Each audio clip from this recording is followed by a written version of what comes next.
time, please bring your attention to the 50-yard line for the presentation of colors for tonight's game. Presenting the colors for tonight's game is your Butler Tornado JROTC color guard. Cadet Madeline Parsons with the American flag, Cadet Emma Hesitance with the Pennsylvania flag. Protected by Cadet Anna Baird and Cadet Isabella Young, and commanded by Cadet Isla Brinkle.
Please stand and the Union people to help us honor and sing the leader of the Army Circle and the band presents our national anthem. Please remain standing for the singing flag of the Butler High School Omaha.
Stadium for tonight's game between the Butler Golden Tornadoes. Doing the things you should be doing. I think Right. what you don't want to point out too many of the negatives and where you're going backwards and you're taking away any of that confidence. But what you want to do is say, hey, here's what we have. This is a great thing. This is what we can build on. But now when we start seeing better competition or competition that's equal to us, these are things that we have to do. Now, we may have got away with a few things. Sometimes we got beat on deep ball. What do we do there? How can we be better at that? So there's always room for improvement. On every play, I don't care what we do, we can coach it up on every phase of the game. And when even though we may have scored a touchdown, our old offensive line coaches, we know Mark Fairby, that's either a plus or a minus. I don't care, So the idea is, hey, what did we do well? What didn't we do well? Right. How do we get better? Absolutely. We should always look at what can we do better. Not, hey, we got by and won. I don't want to hear that. How do we get better today? That's, Absolutely. I think that's the key. Well, and I want to work to your point. As you said, we're going to see some stiffer competition here. Meadville is a very, very good football team. Butler's had great games within the last 4 or 5 years. They are always a playoff caliber football team, and what I consider to be a very old smash mouth football team. What they do typically has not become the norm in high school football. You don't see them looking to the sidelines to check with me. You don't see them running a hurry up, spread out all over the field. Now, they can do it. They will do it. But this is a football team that likes to go under center. They like to run the wing T offense, which the wing T's been around for a long time. They make a living on it. They'll spread you out a little bit, but you're going to see a lot of motion, a lot of misdirections. They stay very, very true. And again, old school, you and I were watching them warm up. They were doing an old drill called Bull in the Ring, and they were out there getting after it. At the 40-yard line. At the 40-yard line. They were getting after it. So Meadville is very old school. Their coach, Ray Collins, been there a long time. He stayed very, very true to his system. But my thought kind of going into this, Butler's had trouble. They played very well defensively last couple weeks, have had some great plays from their defensive backs. Now, that being said, they've gotten beat a couple times defensive backs. Meadville wants to come in here running the ball. But if I'm Meadville, I'm thinking, hey, we got to take a couple cracks downfield, especially on play action, to try and get after these corners. You, a long-time defensive back coach, what do you do this week in preparation to keep your corners not only playing the run, which they know they're going to see, but what do you have them doing so they don't get beat deep? As always, and especially against a wing T offense, you get an offense with they're running on the midline in the backfield. You got misdirection with guards going, backs going in different directions. If your eyes are caught in the backfield, you're in trouble. So you have to read your keys. You got to really get back to the basics of doing some things. Most times, I want my defensive backs to be confident. Absolutely. And as they say, you have you have to have a memory of a goldfish. To use that. But hey, one play is gone. You better be ready for the next one. You can't be too high in one play, too low in the next one. You got to be ready to go. But I think if they read their keys, stay at home, do their job. They have to start learning to trust one another. I think this is what happens when you start making a big play here and there. Then you start wondering, doing a little bit of things on your own. Now I think they got to settle in, trust the men up front to get the pressure, do what they do best up front, and do the coverage that they should be doing in the back defensive backfield. All right, Hank, Coach, I can hear it when I see you in that mode with that look on your face. I get all ready to go. This should be a great football game here tonight. Once again, Butler Golden Tornado, Meadville Bulldogs, 7 o'clock. It's a beautiful night, picture perfect. The temperature's great. The stands are full. Great night for high school football here on BUT. You're listening to Butler Football on BUT. We'll be back after these messages.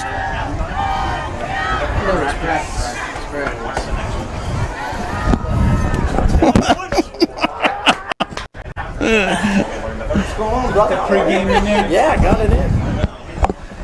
Got it in, brother. Yeah.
What's that?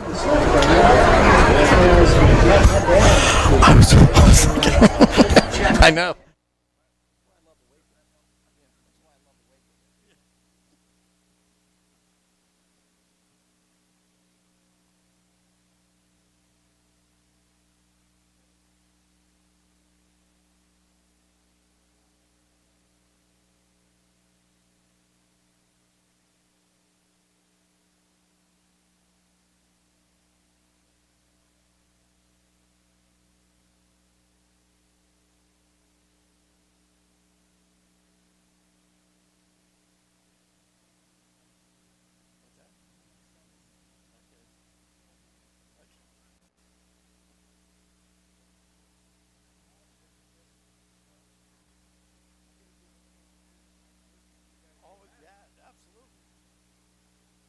Keep running through them, Glags, because they haven't even come out on the field yet.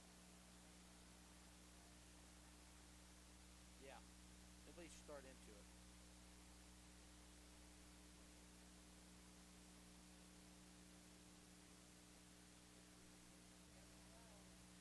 Yeah.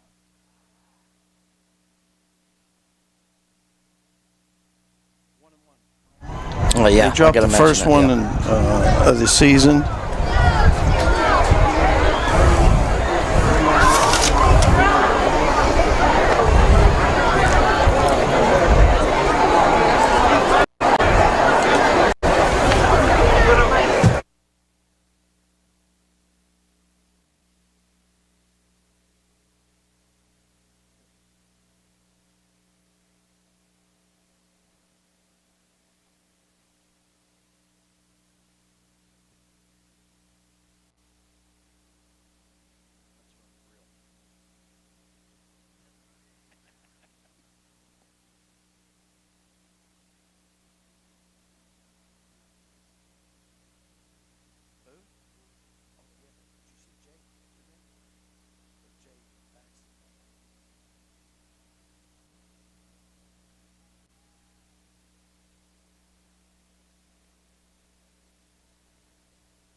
Oh, okay. Oh, yeah.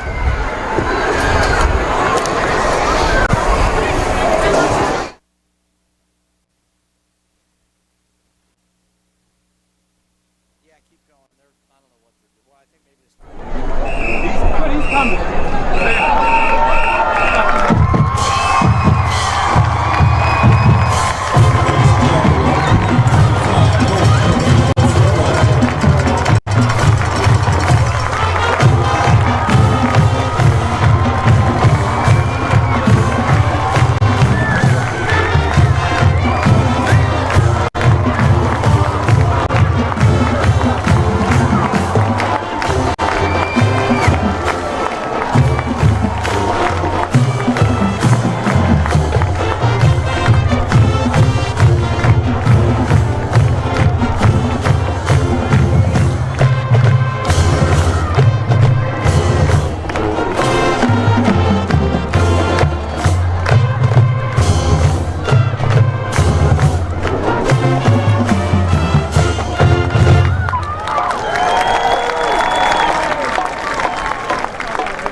ladies and gentlemen, we bring you back in live from Butler High School Stadium, just preparing for kickoff tonight.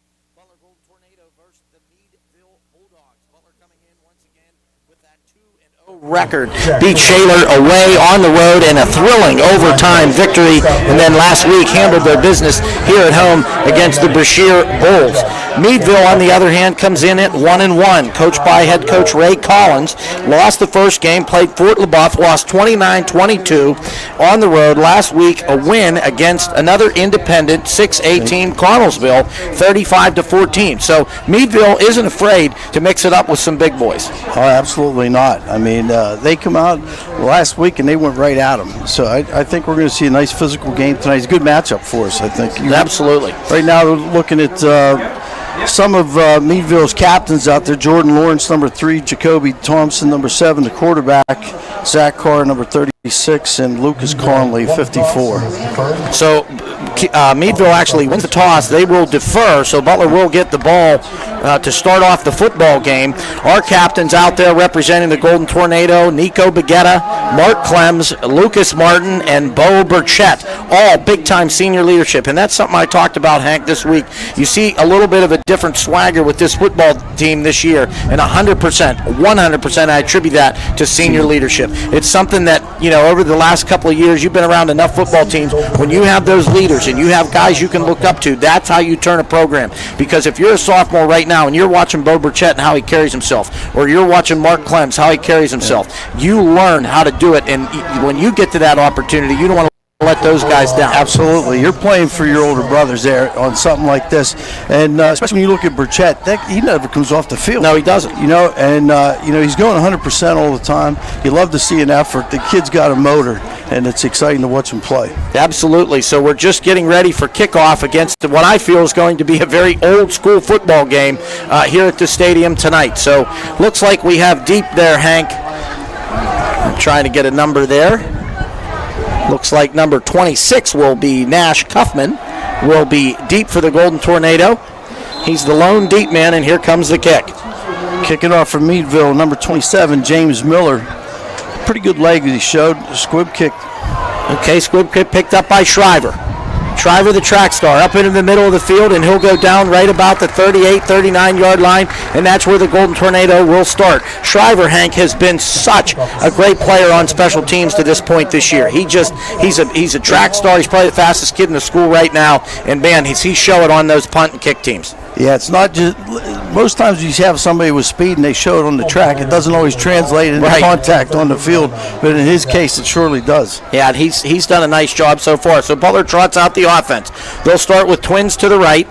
Sidecar is Clems to the left of Bagetta. He awaits the snap. Here comes motion. Jet motion on the inside. It'll be a give to Clems on the inside. Tough yardage up front, maybe a yard, Hank. What'd you see? I'd say maybe a yard, maybe 2. Meadville starts in their 4-3 defense with cover 2 over top. But they had some big fellas up front. In number 78, Hunter Palmiro. He's a 6'4 sophomore, 315. So now Butler comes out 2nd and 8. They got trips to the right to their sidelines. Bagetta in the backfield. Now Clem set to his right is the sidecar.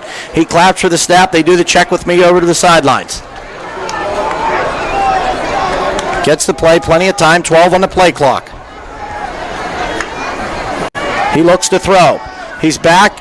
Once Cuffman crossing against the inside, they send all 3 men deep out of the trip set, and Cuffman is the one they go to, number 3 receiver inside on the post, and Bagetta just throws it a little bit behind him. Meadville brings a linebacker on that play, picked up pretty good, it gave him some time to throw it. And I think what you're going to see is they're going to give you some pressure, I think, Meadville. I agree. I think they'll come through with a twist and pure passing situations with that front 4. Tornado spread out in quads. Bagetta takes a snap. Now. 3rd down. Looking for the bubble screen. They get it complete to Vicari. Working his way to the inside. Well covered by Meadville. He will get ahead for a few yards. Looks like the ball comes out late, but the referee says he's going to be down by contact. So that'll bring up a 4th down. Not the series you wanted to start for the Golden Tornado. Only a pickup really of about maybe 5-6 yards in the first series, so they'll trot on the punt team. I thought that play had a chance there. Simcoe come in with a nice chip block on that, but just good speed by the Meadville defenders. Well, like I said, Coach, they're very well coached. I mean, and that's a nice play call there. But again, Meadville is not the Brashear Bulls. No, agreed. So Baguetta will be back to punt. Good snap. Plenty of time. Gets off a nice kick. Nice kick. And it will go out of bounds. What I saw around the 30, we'll see where they mark it. Maybe, yep. Yep, right about the 30, 31-yard line. So Good time eye, to trot the Good defense. Well, hey, it's one of the good things I have. Not many.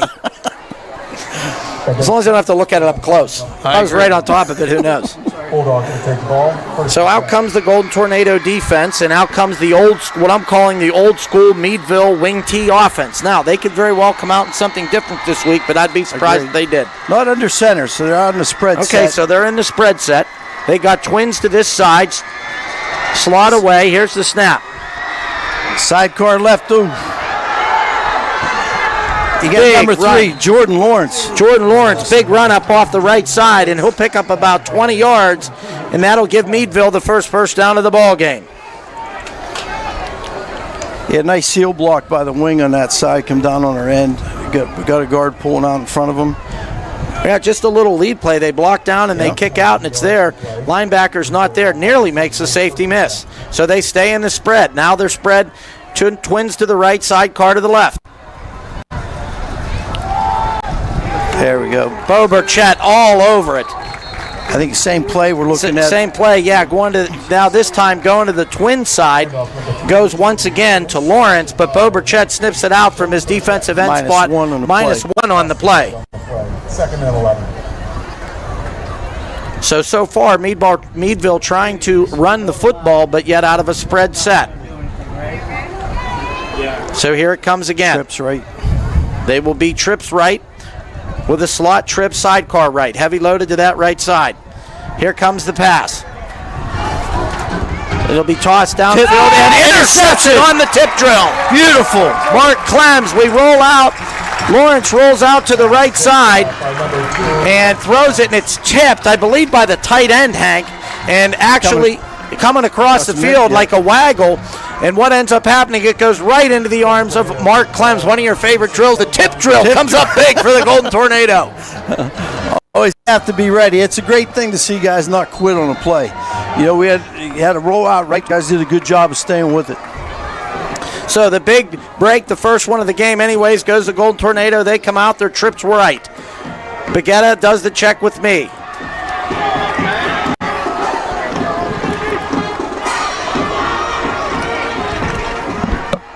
Back to pass. Baguetta, he wants the deep ball. He's going up. He's got man coverage.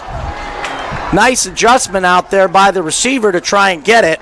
Trying to think. I think that was Tyson Pino out there. I believe so, Looked like too. they were man coverage. Pretty good coverage on the play. Ball just inside a little bit. He did a nice effort trying to come over top to get the ball. So that brings up second down, and I kind of like that play call on first down after the interception, taking a crack deep to see if they're able to maybe just get them back on their heels a little bit. So we got a spread set, quads. We got combo receivers, both sides. Baguetta does the check with me.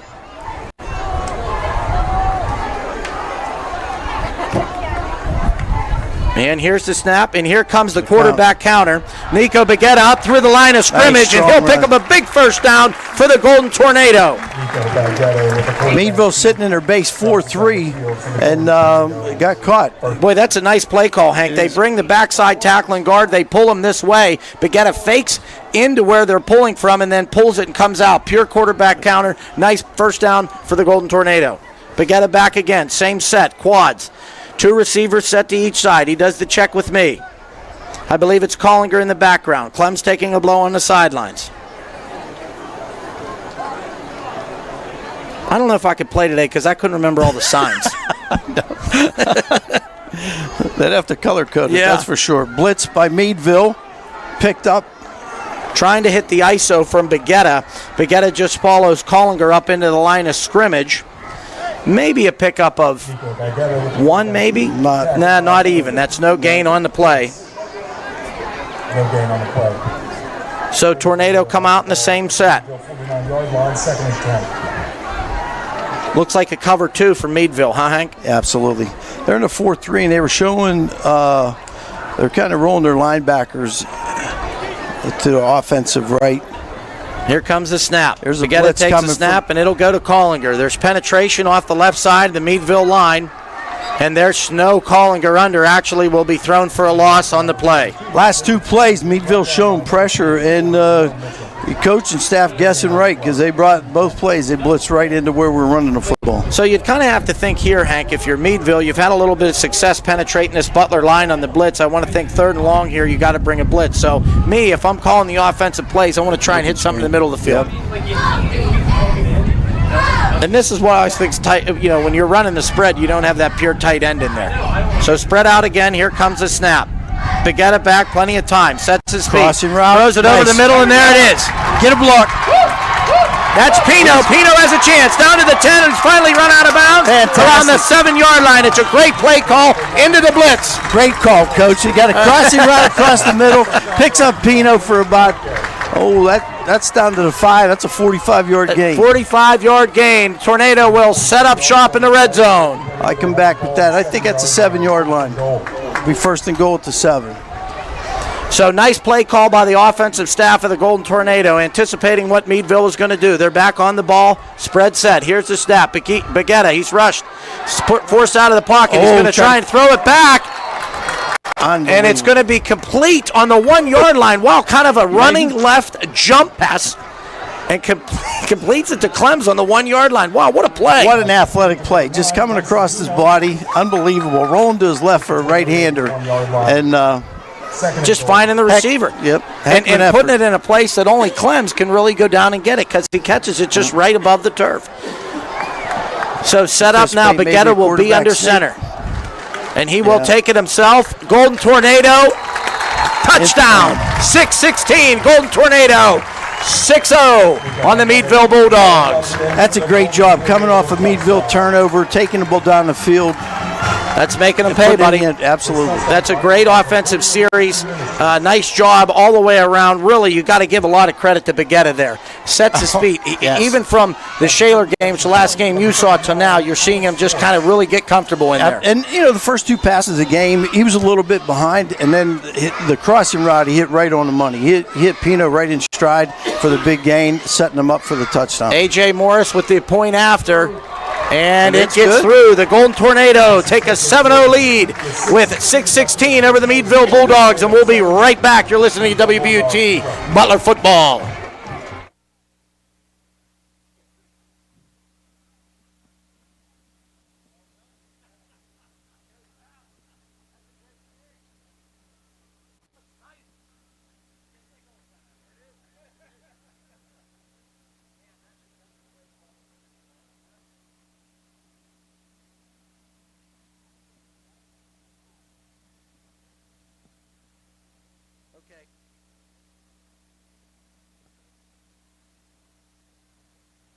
Okay, we're back.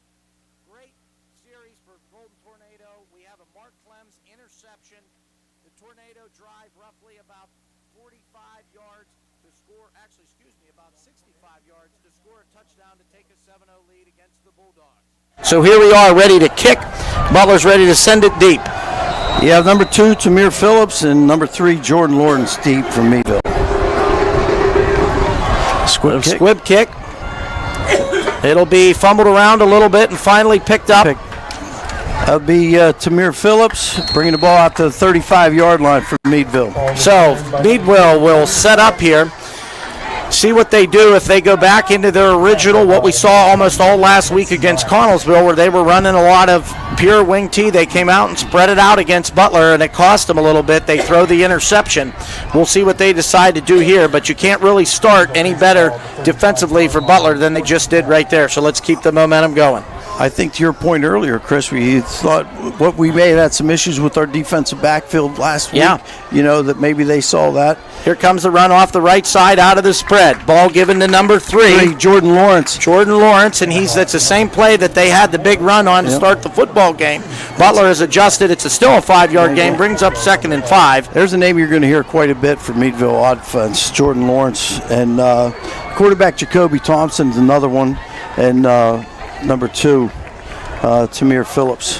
one of the So running backs. Meadville continues to run the spread. They have a combo right, and they have a slot here to the left. Here comes jet motion back inside, and it will be given to the jet man, and I believe that's number 2, Tamir Phillips. That's Tamir Phillips, but well covered by the Golden Tornado. Should right be there. short.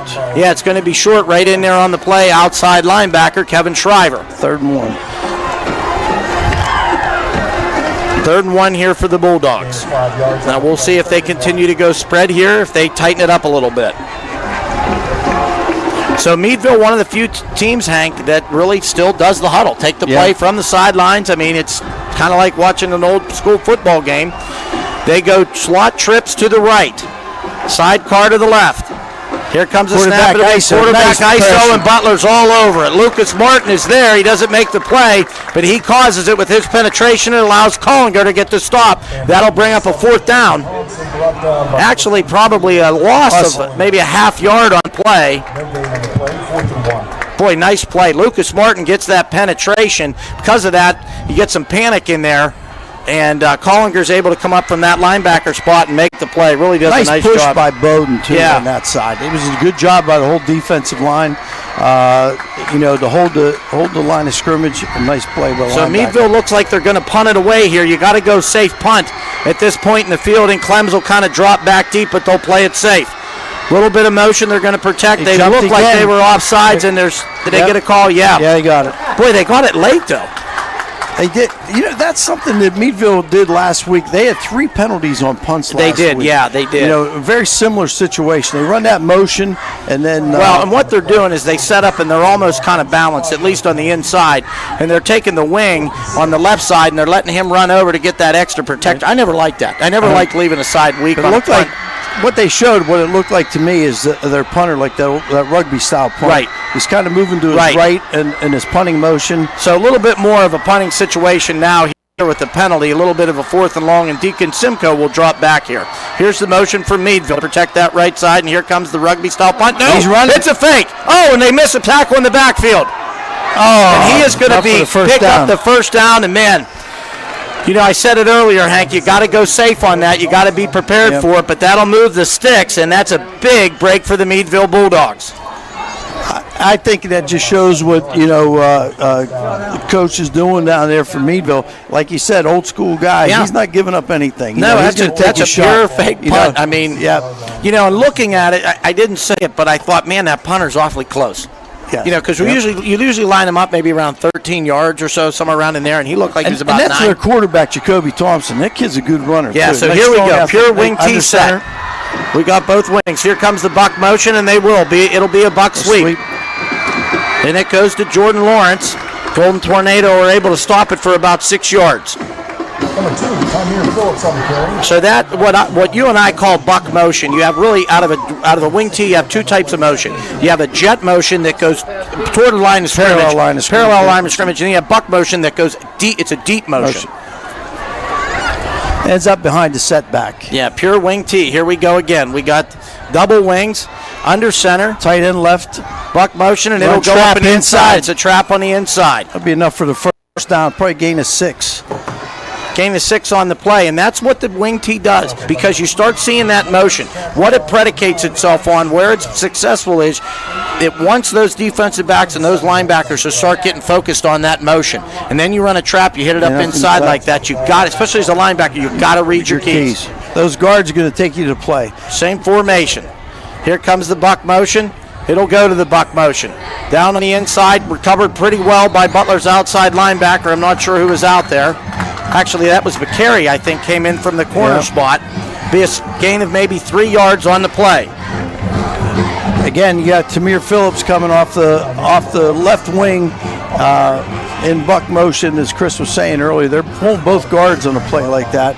You get a kick-out block on the end, everything down blocking from the wing. It's just a sweep. It's that old Vince Lombardi, that we're trying to get a seal here and a seal here. Yeah. That's what they're doing. So they line up in the same formation.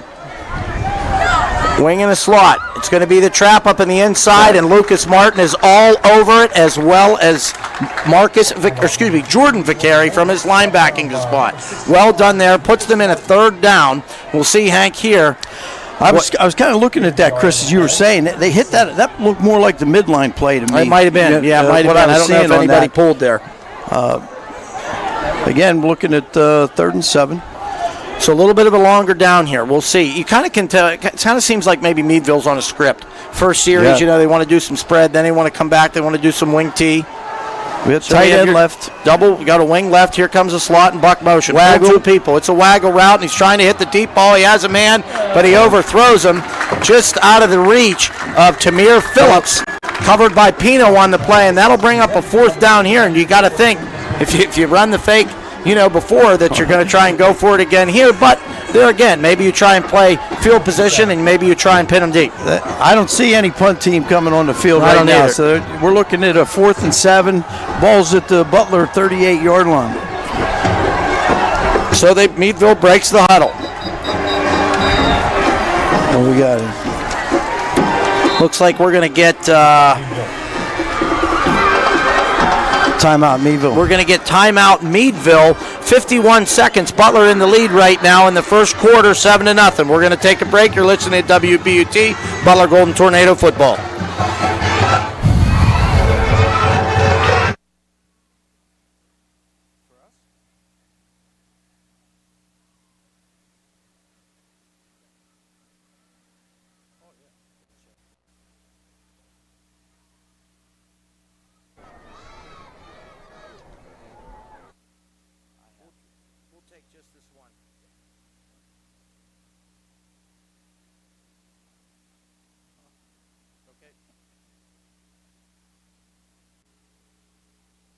Okay, coming back, Meadville takes its first charge time out of the half. 51 seconds left, 51 seconds left in the first quarter. Butler leading 7-0 after an interception and a big long drive by the Golden Tornado. Meadville looking at about a 4th and a long 6, a short 7. Ball right now on the 38-yard line of the Golden Tornado. They set up in that tight set. Here comes the jet motion all the way across. They're going to throw it. Looking in the flats. They got a deep ball. It is complete, and it will go in for a Meadville touchdown. Tamir Phillips gets behind the defender, and he will score. Hank, what'd you see? I saw jet motion this way, just kind of flooded it. You run a flood motion. Number 1 receiver took his route to the inside. We get a little bit of a swing from number 2 up the sidelines. I think what happens is, again, we're overplaying things and not doing our job. It's a good play call there. It is a good play call. So Meadville to attempt the extra point. Number 27 out there, James Miller. And James Miller with a lot of leg puts it through. Now we have a 7-7 ball game, 42 seconds left in the first quarter. We're going to take a quick break. You're listening to WBUT, Butler Golden Tornado football.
Trailing that's where.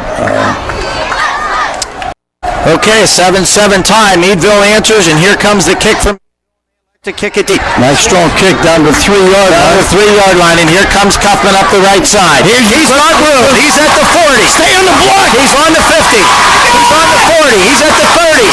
He'll get tripped up just across the 20-yard line, but I think we're going to flag. We're going to get flagged, and I wasn't watching it. I could see it out of the corner of my eye. I don't know why that's a flag. I watched Shriver on the block. He stayed with that block for 7 seconds. I don't understand how that's illegal. Yeah, I don't understand either. You get an official sometimes that sees something way out in the open like that. Shriver looked, at least from what you saw, and I could see out of the corner of my eye to be doing his job, just kind of running with him. Every coach asked for a kid to play to the whistle. Yeah, absolutely. And that kid was unbelievably staying on his block for that whole time, and to be penalized for that, I don't know. So, maybe I'm being too much of a coach right now, but I agree with you. I agree 100%. I love the effort. I do too. So it will go against Butler, and it will be a spot foul. So it's still a great return. They'll start in very good position. The ball will be placed on the 34-yard line of the Meadville Bulldogs, and Butler will take over on offense. So they lose some yardage, but still a great return by Kaufman. And I think it's point of attack too. We had great blocking up front, picking up. Guys did a good job. I love the way Kaufman got the ball to 3 and just trips to the right. Seam. They're going to give it to Clems. He's going to go to the trip side. He'll be hit immediately by Keith Arnold. I don't know if they got him down by he fumbles the football. I thought he was down by contact, and Meadville comes up with the football. Wow, that's a tough sequence for the Golden Tornadoes. You have a blitz by Meadville by their inside linebacker, which bounces Clems a little bit wide and on the tackle.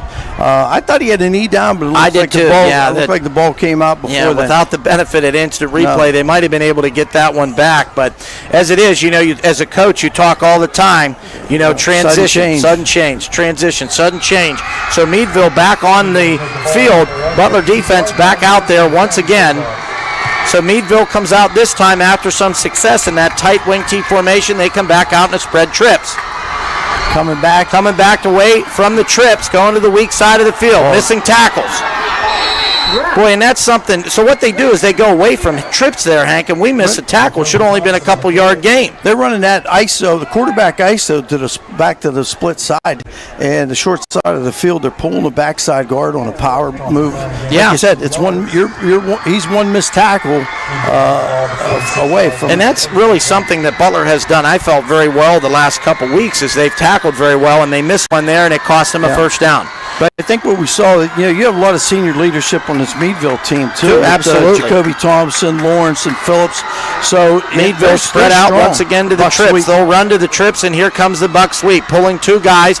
Butler's able to catch it on the inside. Looks like Clem's in on the tackle there, but pick up maybe of 2 or 3 yards. Looks like 4 from the spot here right okay, now. Picked up 4. So it looks like we're going to have a timeout here, stoppage of play.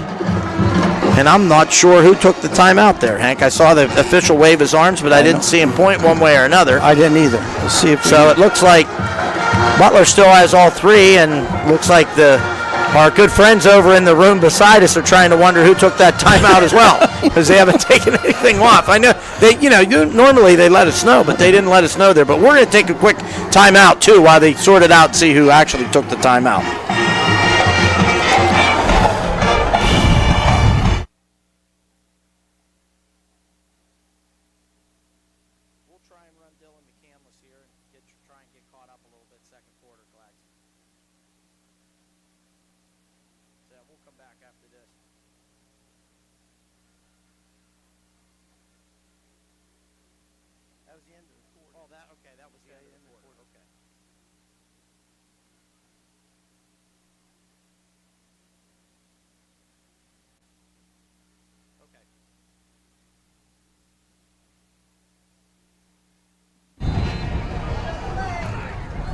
Got trips left. Yeah, I'll call when we come back on.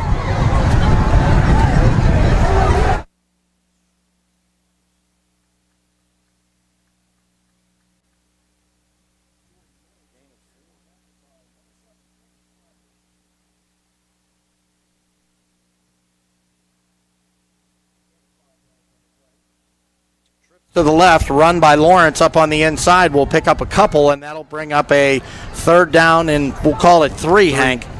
And again, I think going back to something we were talking about earlier, this is a scrappy Meadville football team. It is. They're very well coached, and they believe in their system. They come out spread once again. Okay, here comes that quarterback ISO. just off the left-hand side. What they're doing is they're just taking the up back, the sidecar, and they're just leading them at our defensive end. That quarterback's getting in behind him, and it's good enough for a Meadville first down. So, change of the quarter there. There wasn't actually a timeout. Change of quarter there. We are at 11:09 and ticking. 7-7 tie. Bulldogs and Tornado tied in a very evenly matched football game to this point. Meadville comes back out in the spread. Actually trips this way. Sidecar to the right. Here comes the snap. Rolling to his right. Boom. Big pressure from the backside. Nice coverage. Who'd we get the pressure from? Collinger comes in from the wide side of the field as did a nice job of rolling Baguette up in his face. He forced the quarterback Thompson to pull up, and nice coverage downfield. Good job by the Golden Tornado. Brings up a 2nd and 10. So Thompson once again with some pressure. So see what they dial up here. Again, kind of interesting. It's a tale of two offenses really from Meadville. You see him come out spread. You see him come out tight. And they're playing by series. They're here again. They're going to do trips to the left. Actually, it's going to be a very tight trips to the left. Tight bunch. Toss. And it's a toss into the trips, into the boundary. Lawrence has room, and there's going to be a flag on the sidelines. I'm not sure what it's going to be. Handoff to number 3, Jordan Lawrence. Looks like may have a hold. Boy, and that's a nice preliminary play. indications. That shows a hold against Meadville. Boy, and that's a nice play, too, because you have that bunch of trips out there, and you're just running a toss to it. It will be a hold against Meadville, which negates a Meadville first down. So that'll back them up there. Looks like they're going to have a 2nd and probably 9. Yeah, 2nd and 9 probably after the gain on the play. So Tornado catch a break there. I think it's interesting that Meadville's taking their opportunities. They're showing trips to the wide side. You know, Butler, and they showed buck sweep going to the wide side a few times. Butler's adjusted by rolling, bringing their linebackers up. Then they go backside with the ISO. Here it comes again. Here comes the bunch trips to the left side to the short side of the field. Thompson gets a snap. He's looking to throw. He's got pressure in his face. Nice brought down by Shriver. Big play by Kevin Shriver coming from his linebacking spot. Gets a huge sack and a great opportunity for the Golden Tornado to make up some ground. I think similar to what we saw on the touchdown play, although instead of a wide trips or a jet motion into trips, they had that short, they had that bunch trips into the sideline. Yeah. Again, they ran that wheel route. They did. They're looking for him down the sideline. Yeah, I think they were looking for Lawrence down the sideline. So that puts Meadville in a 3rd and 20 with 10:08 in a tie ball game here in the second quarter. Nice pressure coming from the Golden Tornado. Ball still sits on the left hash. You're going to get a bunch trips into the short side again. Thompson awaits the snap, and here it comes. He's going to run the ISO that way. Behind the back, the Tornado are all over it. Who came up and did that? That's beautiful. Like Cuffman playing corner, comes up strong, a la Hank Leyland. Drop the hammer, brings up 4th down and a bundle. What I saw there from Butler, what I hadn't seen earlier, was showing quarter coverage. And in the quarters coverage, you know, they playing off a little bit more, I think, anticipating some pass on that. But a great job. Boy, tell you what, the Cuffman just, man, you can't come up any better than that. That's exciting. Two huge defensive plays by the Golden Tornado. Punt formation, Simcoe is deep. Possibly, right. Here comes the motion, the rugby-style kick. Stay at home and do your job. Gets off a low line and kick. Simcoe may have a chance. He chooses to step away from it. Probably a good call at that point, and it'll go all the way down to the 10-yard line. You're listening to WBUT Golden Tornado Football. We're going to take a break. We'll be right back.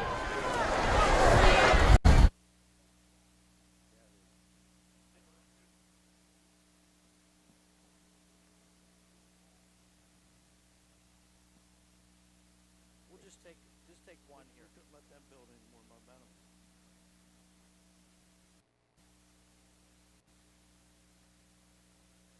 That's at speed. I mean, you got a kid who can get there with Shriver. You know.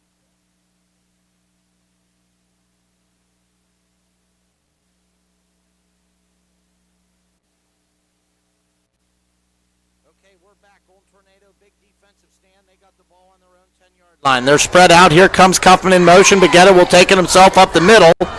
Grinds ahead for probably a good 3 or 4 yards.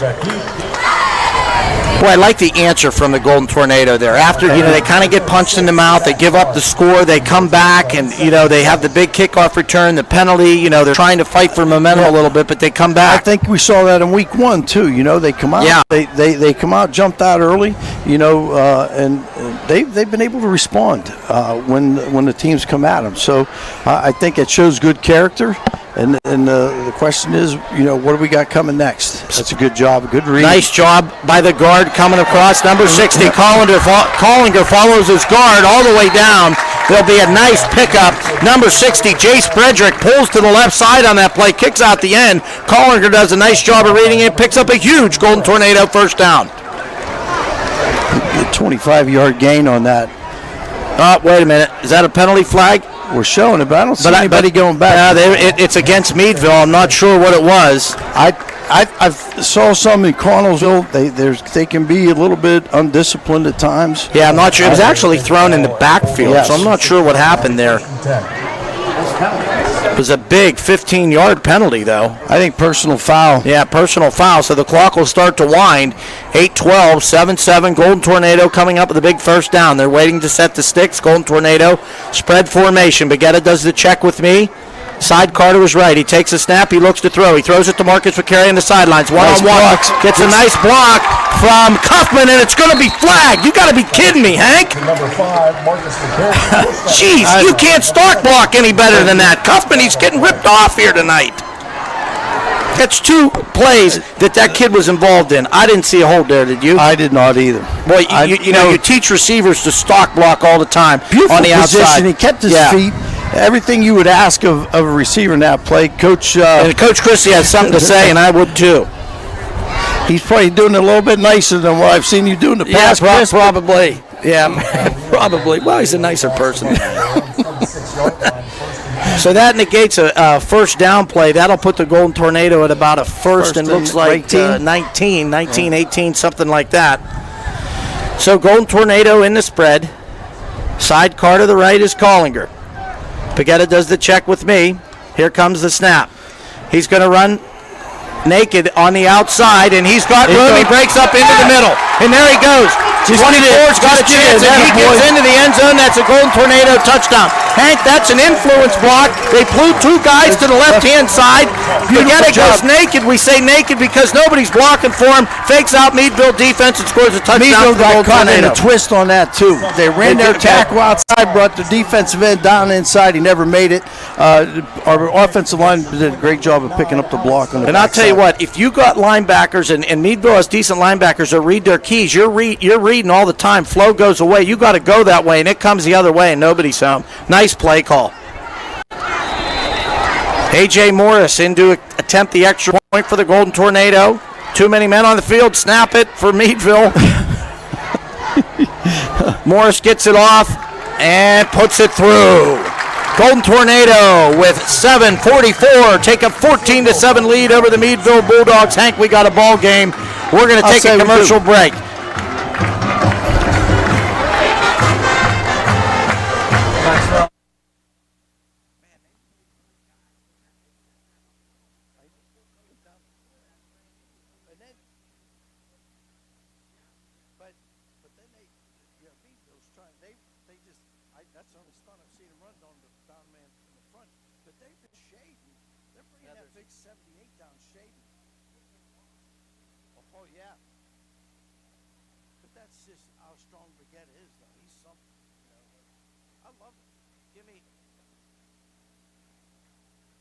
Okay, we're back here live. Golden Tornado, Nico Bagetta rattles off a huge run. Second touchdown of the night so far to take a 14-7 lead over Meadville. Here comes the ensuing kickoff. And it'll be a squib kick. Fielded by Phillips. Phillips tackled on the inside. Golden Tornado really have done a nice job covering kicks here the last couple of weeks, and I mentioned it in the pregame. There he is, Kevin Shriver in on the tackle. I think something's It's interesting about the Butler offense. If you've seen the last 2 weeks, you hear Mark Clems. Now we're seeing striking with different people. Yeah, Conger rattles off a big run there. So, Bagetta, a couple big runs. So the nice thing is the way they're mixing them up, it's hard to really pin anything down on the Tornado at this time. And they got players, and they're mixing them up. You got a lot of guys that are doubling out. Meadville come in under center. A wing T set. Wing T, back to the wing T. We had somebody a little eager down there. Flags fly. Bo Burchett definitely thinks it's on Meadville. We had movement on both sides, but I think that was reactionary for us. I think it was too, and it looks like Meadville will be walking backwards, and that will be a procedure penalty that will go against Meadville. So interesting, Hank. Once again, they're kind of going back and forth. You see him come out spread, then you see him come out in wing T. I personally think they've had a little bit more success in the wing T. I do too. And so whether he's trying to get a feel what against our defense, what he likes best. But I think Butler stood up at different times against both their sets. Here's wing T. Buck motion. It'll go to the inside. And there's room. Lawrence has room. He's up the right sidelines. The 40. He's at the 30. 25, 20, and he will finally be gang tackled out of bounds inside the Butler 20-yard line. Had some buck motion just to give off the right side. I didn't see if they pulled anybody there, Hank, but boy, Meadville answered. They brought both guards. Yeah, okay, so just again, we talked about old school football, very basic, pulling two guards. You're getting one kicking out and one leading the play, and it's a big gain for Meadville. I'll tell you, Lawrence is really surprisingly to me. Most of his runs come on the inside. He's running trap inside in the A gaps, and he's running off tackle. And for a kid that's 160 pounds, he's strong. Yeah, he brings it. Here they are again. Buck motion. Yeah, you got both guards coming. Both guards go and immediately hit. And that's a different running back, Hank. That's number 24, Jamal Mitchell.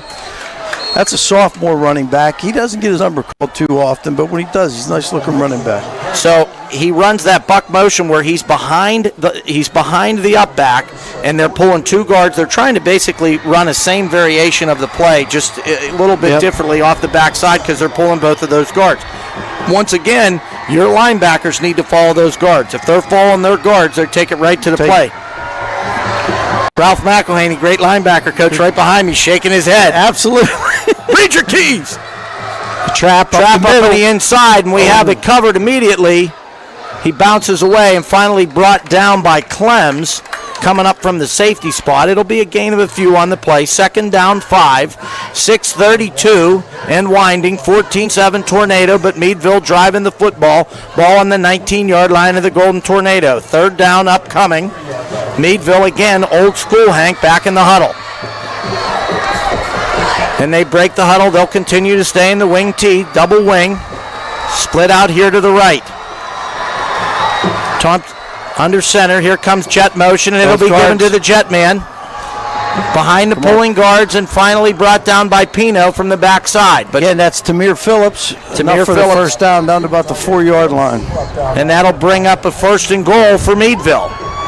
Boy, and that's always a tough play to defend. But you got that jet motion, you have a wing out there that's blocking down, and you have two guards leading the play. It's very, very hard to defend. Because the moment you try and shift with that motion, they go backside. So you have to be very, very cautious. And that's why I think they've done a nice job of bringing that when they bring the quarterback ISO to the split side. Yeah, they're doing different things. You have to stay home. Everybody has to do their job against an offense like this. So Meadville now line up, same, not quite as tight. Split left, double wing. Here comes jet motion to the right. The give is going to be on the inside. It's going to be given to Lawrence. Lawrence will be stacked up right around the goal line, and it will be a touchdown. He fights in with second effort. Meadville touchdown. First contact had to be at the 3-yard line. That young man is just strong. Great effort on his part. That's against 3 or 4 Butler defenders. It is. So Meadville proving that they're willing to slug it out and go toe-to-toe here. 5:33 in the second quarter, 14-13 with the extra point coming up here. Number 27 coming onto the field, James Miller to attempt the PAT. We watched him in the pregame. He's good. He's got a big leg on him. The young man has a couple more years to prove himself, too, as a sophomore coming in. There's the hold, and the kick is up and through. 5:33 in the ball game, second quarter. Butler and Meadville knotted at 14. You're listening to Butler Golden Tornado football on WBUT. We'll be right back.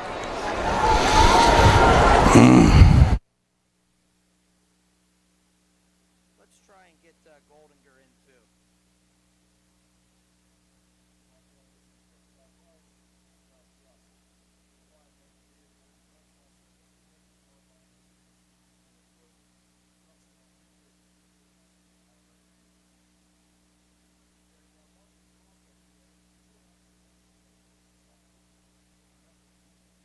Pardon me? No.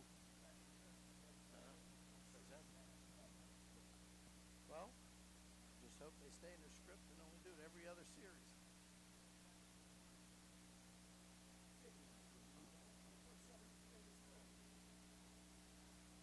We'll come back.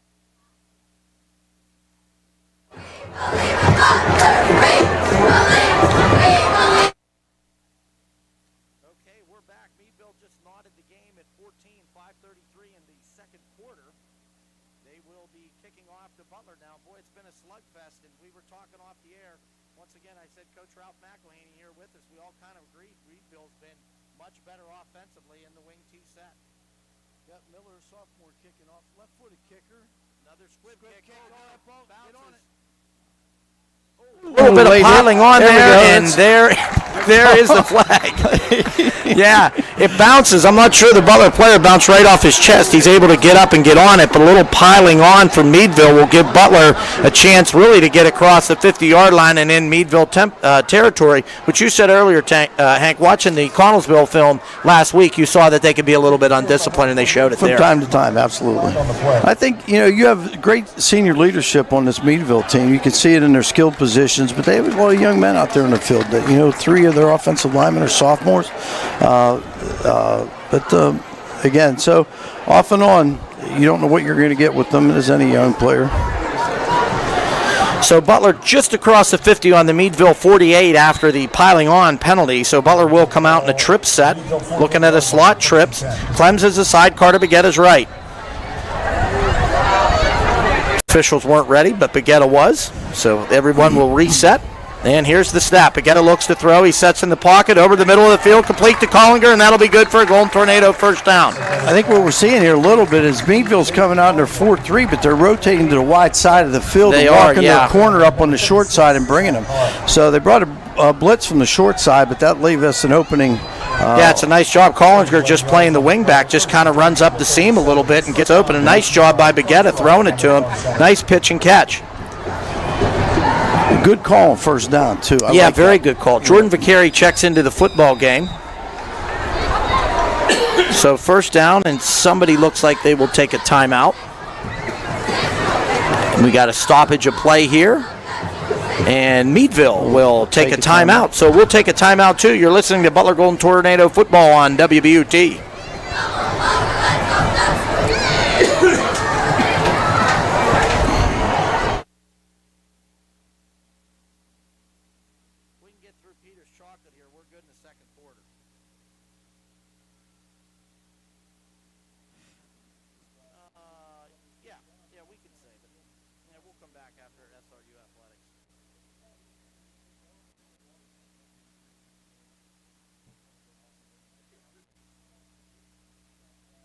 Okay, we bring you back in here live. 5:04. We got a slugfest going here, buddy. I'll say. It's exciting to see, both teams responded. One will throw a haymaker, next one will come back, so it's a fun game to watch. It is on a a beautiful night. Yeah, it's a good football game to watch. So we're tied up at 14. Golden Tornado, just the benefactor of a Nico Baguetta to Collinger pass that gives them a first down. Ball sits right in the middle of the field. Ball on about the 37-yard line, and here comes the trips from Butler to the right. Baguetta takes the snap, and he will give it to Clemson. He will go to the right, and he has room. He's dancing. He's over towards the sidelines across the 20, and he'll go out of bounds around the 15-yard line. That'll be another Golden Tornado first down. Beautiful blocking downfield. I give a lot of credit to Butler's skill position players. Earlier we Tyson Pino out there getting it done. Kind of interesting. They brought in on that play. They brought in Jordan Vicari, the 5'10", 215-pound linebacker. They brought him in. I don't know if you noticed. And they put him at the slot. Yes. He did a nice job of sealing. Yeah, he does a good job. So they're moving personnel around, trying to get the advantage. Trips right again. Here's Spaghetti, gives it to Clems on the same exact play, and he's got room. Here it goes. He'll go upfield. He'll get down around the 5-yard line. I like it. And you know what? You know I hate plays into the short side of the field. But you know what? When it's a good play, you have the right personnel on the field, and you're blocking it correctly, it's a nice play. Well, and again, what they're doing is you're seeing a cover 2 out of Meadville. So what's doing is forcing their corner to the sideline. It is, yeah. And their safety's still off, and they're doing a good job of stretching their Pick up of 9 on the play. They line up in the same exact formation. They're that tight trips to the right-hand side. Bagetta gets the snap. This time he's going to take it himself. He's going to fake to Clems going on the left, and Bagetta will have enough for the first down. But I like the play call there, and I think, Hank, that they're setting up something out of it to come to the backside. You know, I haven't seen an adjustment out of Meadville. I haven't It's either. the same thing. They're walking their corner up to the line of scrimmage and bringing them to the backside. Now, you know, we have with our tight end with Bowden there, who showed early. You know, the kid's got some nice hands and stuff. I like the play action to that. The way they're walking 24 up on the. I like it too. They're in the same set. Golden Tornado. They are trips into the boundary. That tight slot trips. Clems at the outback. Fumbled snap on the way back. Bagetta just has to take it and try and get what he can. Probably a loss of maybe 1-2 on the play. And really, I got to tell you, in probably 3 games, that's probably the worst. That's probably the only time I've seen a bad snap. Stone Spack has really done a great job in there of snapping the football back. So, not sure. You know, it's a little bit warmer than it was last week. You know, you get in there and that trench and you're fighting and you're sweating and you're clawing. You get, you know, your hands get a little bit wet. Don't they wear towels on the back tucked in? Is that old school? Is that too old? I don't know. Give the man a towel. Please. So Golden Tornado again, tight end left. They got the slot trips into the boundary. Clems is the up back. Here comes the snap to Bagetta. Bagetta looks to throw. Sets his feet. He's pushed out. He's going to run it himself, and he's going to get to the pylon. Golden Tornado touchdown. Boy, it's a nice play, and I got to tell you, I love what I'm seeing from Nico. He goes back and sets his feet, and he's looking to throw the football, and then he just takes off into pressure. We saw man coverage from Meadville that time. I think what they were showing before in that cover 2, and they were getting run on. Right. They switched up the man coverage and for the pass play, but again, Bagetta, he reads that and takes it for a touchdown. And that's his 3rd touchdown of the night, Hank. I know. A.J. Morris on to attempt the PAT. Good snap, good hold. And Morris gets it up, and you can count it. That gives us, we're at 3:07 in the second quarter. Butler now 21-14 over the Meadville Bulldogs. You are listening to Butler Golden Tornado on WBUT. We'll take a quick break.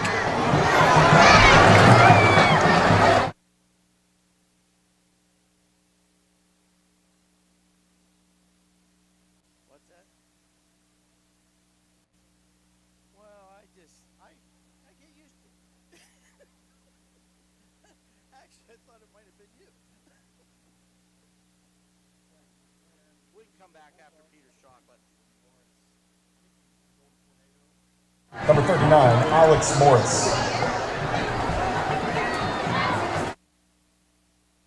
So once again, the Golden Tornado answer the drive of the Meadville Bulldogs. Nico Bagetta is able to run it in for his 3rd touchdown of the evening. Here comes the kick. Morris will do a squib kick. And it gets past the second level. Stay in your lanes. Just stay in your lanes. Way to stay on it. Way to stay on it. Love that. So it's squibbed. And, you know, a lot of times the squib is dangerous, but I'm picking up number 14 there, staying in his lane, doing his job. Max Ryan saw a lot of action last week. Max Ryan does a great job, the senior, on special teams, staying in his lane, and really losing yardage on that was, I believe, Lawrence, actually. That was Lawrence? Was it Lawrence? I can't remember. No, it was Phillips. It was Tamir Phillips. I know who it wasn't. It wasn't Lawrence Phillips. I know it wasn't Lawrence Phillips. But anyways, a great job by Max Ryan. So staying on his feet and just staying with the play. Yeah, great job. I mean, discipline. Wonderful. It's very disciplined. So here comes Meadville after success in the wing tee. They come back out in a spread. Thank you. Yeah, absolutely. So Running Thompson the takes set. the snap. It's a buck sweep again. Buck sweep off the right side, and the Golden Tornado are there. They got a gang tackle. They got 4 guys in on it. Shriver and Collinger leading the charge there. Collinger's playing a nice football game, man. He shows up a lot, number 42. You know, he's one of those athletes, Jake Collinger. You don't hear his name every single play. He's not one of the big-time stars in this team, but, man, he is a huge part of this football team. He Is. Different pass plays. He's our pressure guy. He's getting pressure on the quarterback, forcing him to do different things, coming up and maybe taking on lead blockers and forcing it back to our inside linebackers. All the nice things you want to see out down outside. Spread. There's the ISO Thompson again. will follow the ISO right up into the middle of the field, and Butler's waiting for it. Pushed back all the way. Vicari there. Was that Vicari? Yeah, it was Vicari from his linebacker spot. Actually just goes nowhere. They're going to give him a couple of, well, actually, it's going to be a timeout, I think. Butler will take a timeout, and we will take a timeout as well. You're listening to Butler Golden Tornado Football on WBUT.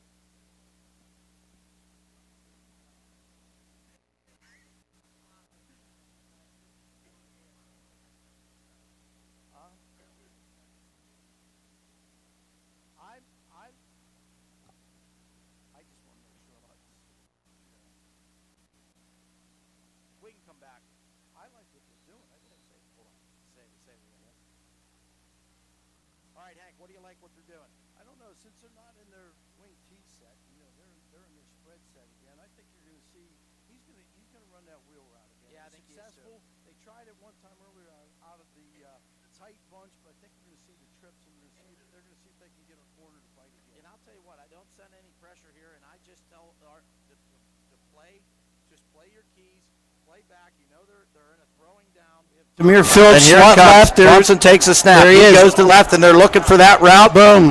And it's completed on pretty tight coverage by Pino, but it's exactly what you said, Hank. They hit Demir Phillips up that left-hand side and pick up a first down. To number 2, Demir Phillips. Yeah, good call. I mean, that's what they go to. That's probably the first thing when we go in at halftime I'm putting on the board. Yeah, absolutely. Absolutely. So here they are, Meadville driving the football, 159. Again, they show pass. They throw it deep. Thompson throws it deep, and it'll be intercepted by Pino. Boy, and I got to tell you, it was overthrown, but it kind of looked like Phillips gave up on the route a little bit. And the ball was thrown to the inside a little bit. He's running the seam. And he just thought, it's overthrown. He kind of slowed down, but Pino kept through it the whole way, and he gets a huge interception here at 1:49 in the second quarter. Now, the scoreboard, Hank says 21-15. I don't think that's correct, is it? I don't believe so either, no. My math is not my strong suit. I don't think I give 2 points for kicking it deeper on an extra point. I don't think so.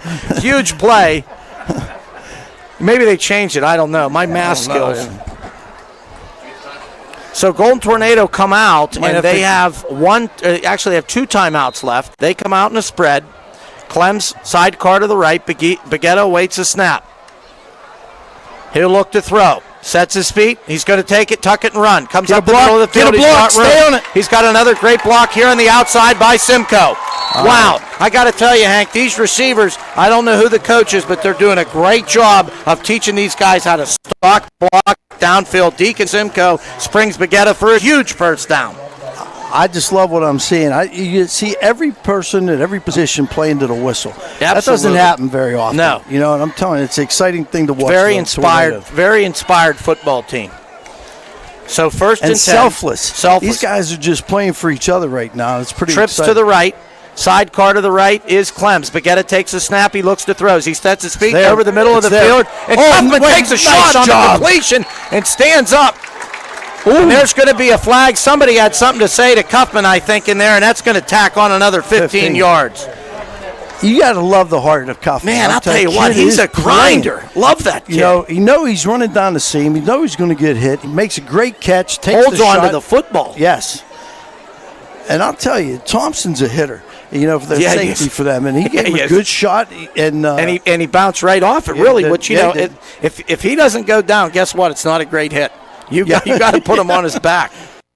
Yeah. So that'll be a 15-yarder unsportsmanlike that goes against Meadville. Wow, and I tell you what, Butler got the ball with about 1:51. It's 1:35 here, and they're all the way down inside the 15-yard line of the Meadville Bulldogs.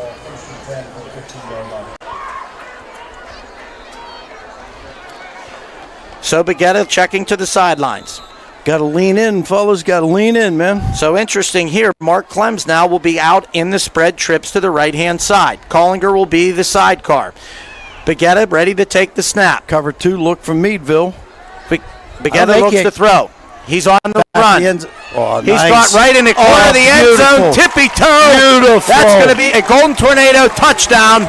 I'm trying to get a number on who caught it out there, and I think it was Cuffman. No, it was Simcoe. I take that back. It was Simcoe. Deacon Simcoe. Boy, I'll tell you what.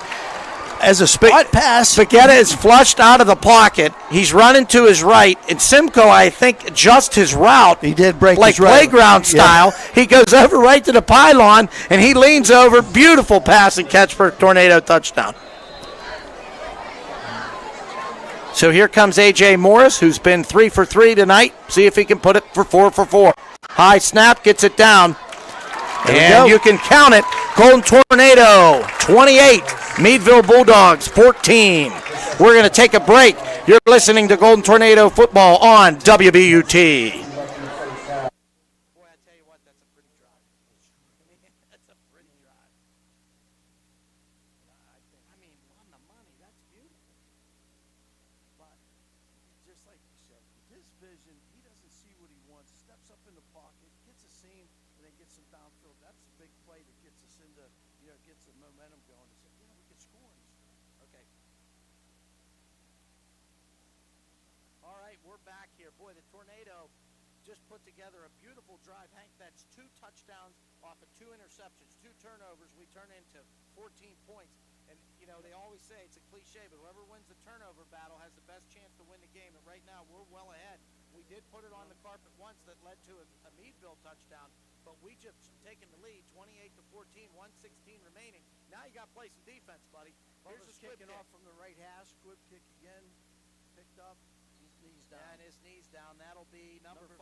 Yeah, I think Meadville, they're skilled players. They have the ability to do that. Absolutely. You can't, and I don't care. I don't care who you're playing or what day it is. You can't take a break on any play. No, and I think stepping inside the lines, you better be ready to play every down. And I think you're going to see some wheel route here again. That's been their go-to in the passing game. So they come out back to the wing tee. I think you'll see Waggle first down. Thompson under center. Here's the jet motion. He'll go up on the inside, and it's met pretty hard by the Golden Tornado. Lucas Martin in on the tackle. Jordan Lawrence on the carry again for gain about as well as Collinger. He keeps showing up. Number 42, Jake Collinger, just keeps showing up, doing his job. Pickup of about, I'd say maybe 3 on the play, brings up second down 7. Clock continues to wind, 53 seconds left on the clock. Meadville has 1 timeout left. I don't know, Hank. I think they'll be happy to go in the locker room. I think they're inclined. Yeah, don't fall asleep, but I think they're inclined here to just let it run out. Took a lot of time in the huddle. Yes. And they come up wing T set. Tight end right. Under center. A fullback. Quarterback keep to the outside, and Butler really all over it again. Couple yards maybe, but gang time. Boy, every blue shirt's around the football. I love that. Yeah, just tremendous. So the clock continues to wind, and it appears Meadville now we're 18 seconds. Meadville will just let this run out, which I got to tell you, Hank, man, you got to be. That's as a football coach, I'm really thinking, man, by them coming out with a timeout and over a minute left on the clock, we got them on the ropes. Yeah, I would think so too. But we, and that's just that.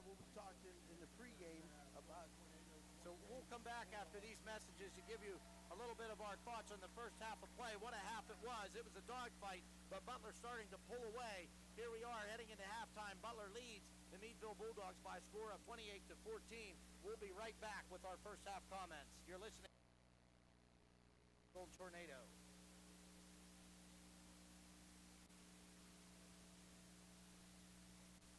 How many do you want to take here? You know what? let's just, what do we have right now? Tri-Rivers. What do you say? No, let's take, what's after Tri-Rivers? Is it Schaefer HVAC? What are you singing? Let's do through Schaefer HVAC, and then we'll come back for a couple minutes, and then we'll go to halftime.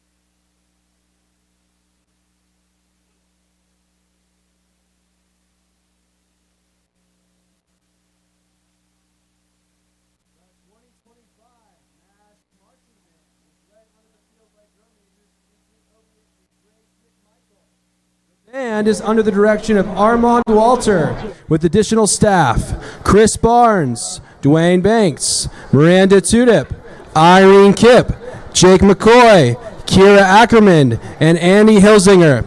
Tonight, the band will be performing Mr. Blue Skies, Walking on Sunshine, and Here Comes the Sun from their 2025 production, Chase the Sun.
Thank you for attending tonight's game. Go Bulldogs!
My great pleasure to present to you the Butler Golden Tornado Marching Band.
By Fallout Boy.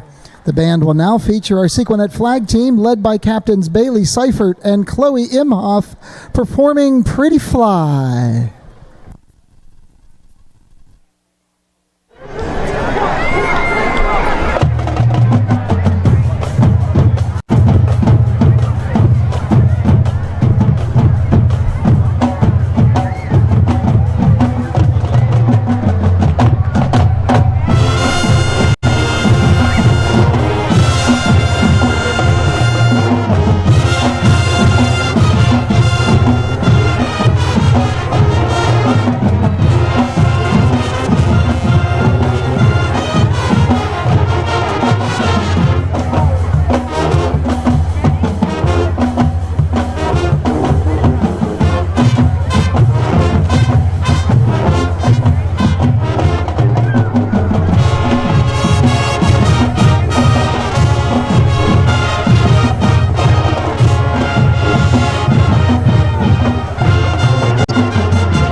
now feature a synchronized dance team led by Captains Sophia Cornetti and Faith Schnorr, performing the Steely Dan classic Reelin' in the Years.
The Golden Tornado Marching Band is under the field leadership of drum majors Amara DeSerbo, Kelsey Kennedy, and Zach Mara.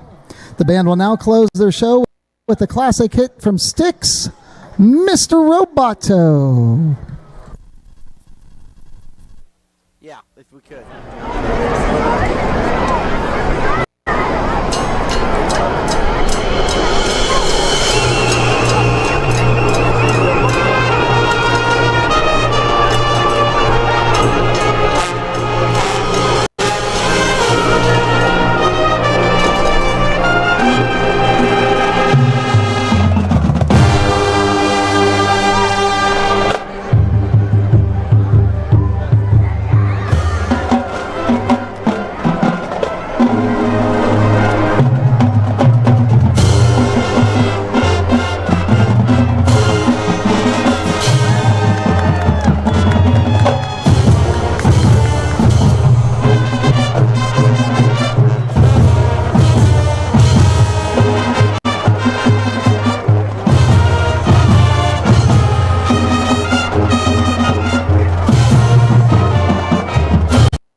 Marching Band. This has been Dan Koss, the voice of the Golden Tornado Marching Band. Thank you for your kind attention of tonight's performance and your continued support of your Golden Tornado Marching Band.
Hey, get in here. See if he'll take a picture real quick.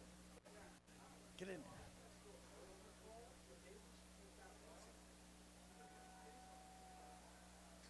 there. Nice. Thanks, buddy.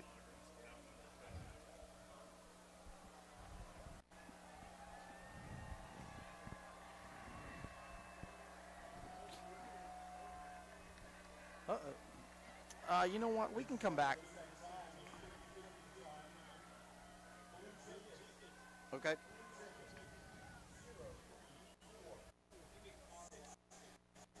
Okay, coming back in live after a great first half of football, the Golden Tornado lead the Meadville Bulldogs by a score of 28-14. What a great half of football if you're just joining us. It was really back and forth. We were Tornado take a 7-0 lead, and it was 7-7, and then it was 14-7 Tornado, 14-14.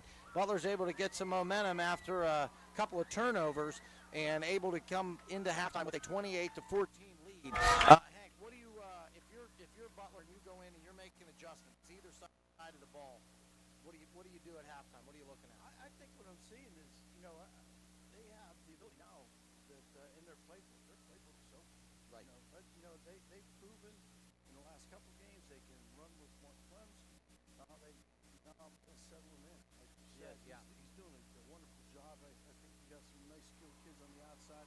We're getting good line play up front. So I think offensively, let's stay within our game. Let's do what we're able to do. But I like the change up. I like some of the things that they're doing. They're passing on first down. I think it's putting our kids in advantage, and we're capitalizing on some of that. Defensively, I think you're going against a team that's showing us spread one series and then jumping into tight end set wing T with the double wing on the next set and running their basic offense. So you have two offenses that you're going against. Depending on what they come out in, then that's how I think what we are the adjustments we made and what we tightened up was our tackling. Absolutely. The biggest thing I think you mentioned in the pregame, and we got to do it, man.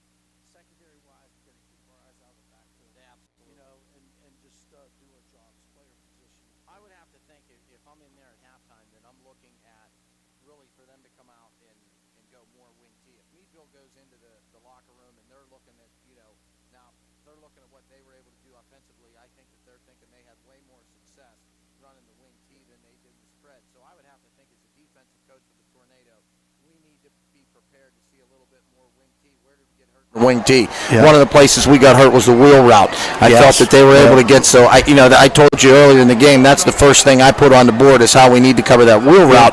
And then you have to think, they know that we're preparing to cover the wheel route, so what are they going to do off of it? And I think that's what, a lot of great coaches do at halftime is they anticipate correctly. They anticipate if we stop what they've been doing, what are they going to do off of that? So I think if you're looking at defense right now, what can they do to hurt us off of the wheel route, which they hurt us a little bit, wing T, where they hurt us running a little bit, what are they going to do? They haven't really shown any misdirection, really, which is a calling card of the wing T. So I have to up my defense to think, listen, they've been running the buck, they've been running the jet sweep, they've been running Sally coming back. Yeah, you're going to have to see something coming back. So I think that you put those things up on the board to prep your football team.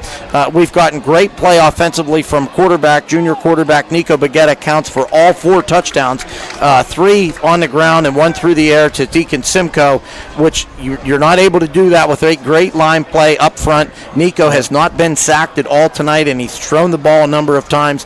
I also think that you really have to give some credit. We've had 4 extra points. We're 4 for 4. A.J. Morris on extra points tonight, which, hey. We didn't say that in week 1. Yeah, we didn't say that in week 1. So week 1, we had the first one blocked. We went for 2 every other time. So, it's an improvement in that part of their game. So Meadville gets the football. They won the toss. They chose to defer to the second half. So they're going to come out here in the second half. And if you're talking, you and I are defensive guys, I want a 3 and out.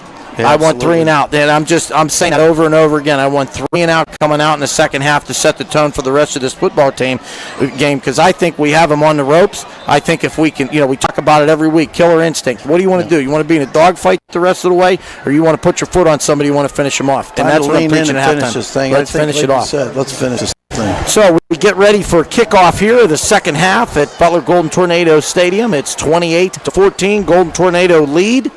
They will be kicking off. A lot of squib kicks here tonight, Hank.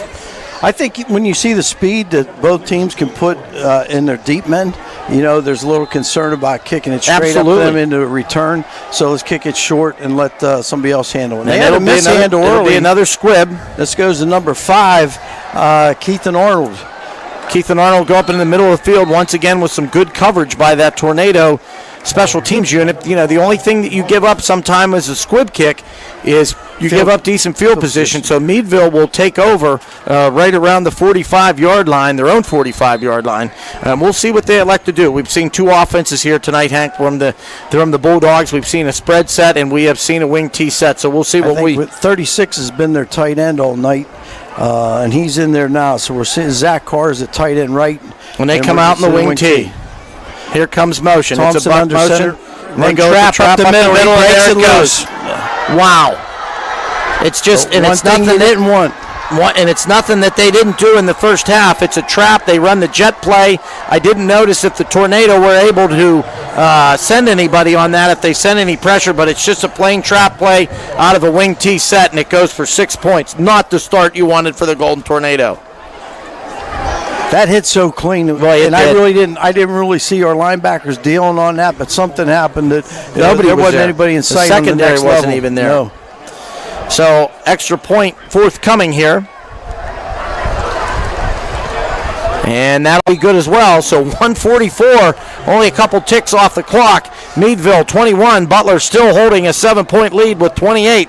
We'll take a break after these messages from our sponsors. You're listening to WBUT Butler Golden Tornado Football. I don't.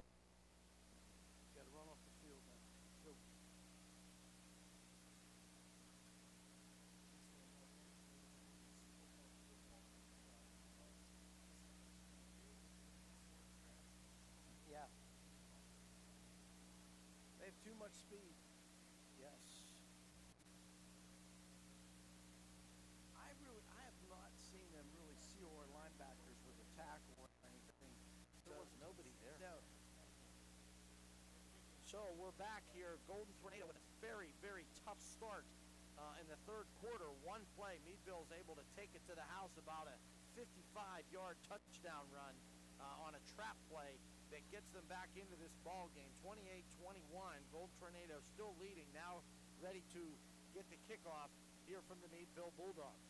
So the Tornado have answered every time they've been punched in the mouth tonight, so we'll see if they can do it again. Again, another squib kick from Meadville.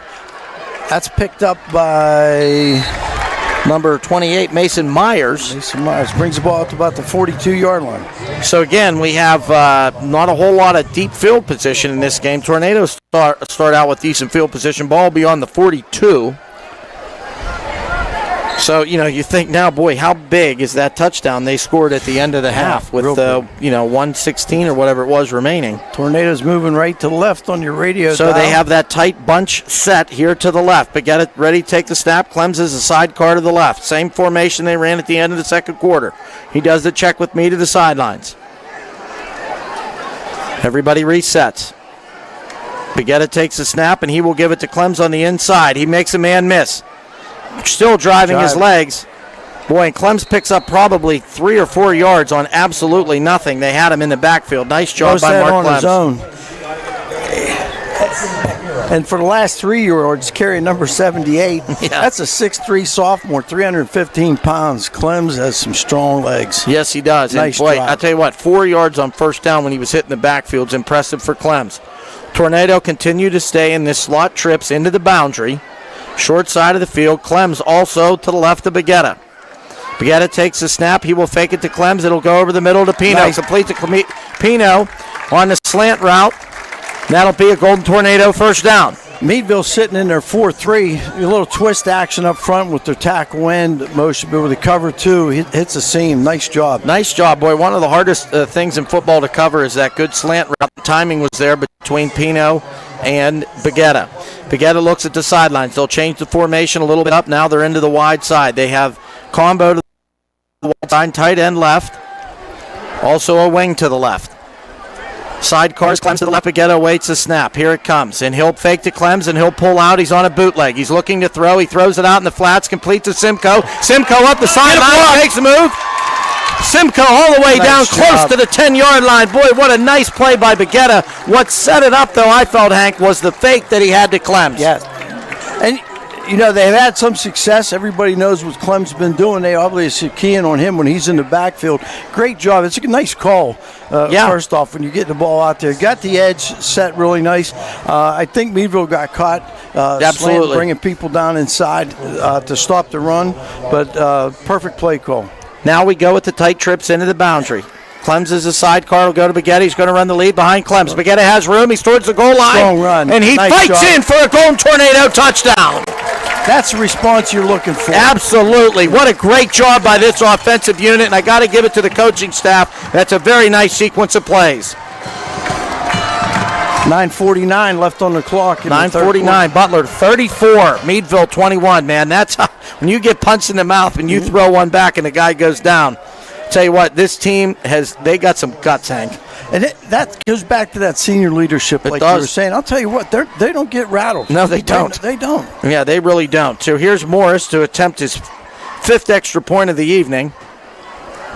Good snap, good hold. It's down, and that one looks like it was blocked. Came out a little bit low. So that's his first miss of the evening. Looked like it was blocked. So 9:49 on the clock in the third quarter. Butler leads Meadville by a score of 34-21. We're going to take a break. You're listening to Golden Tornado Football on WBUT.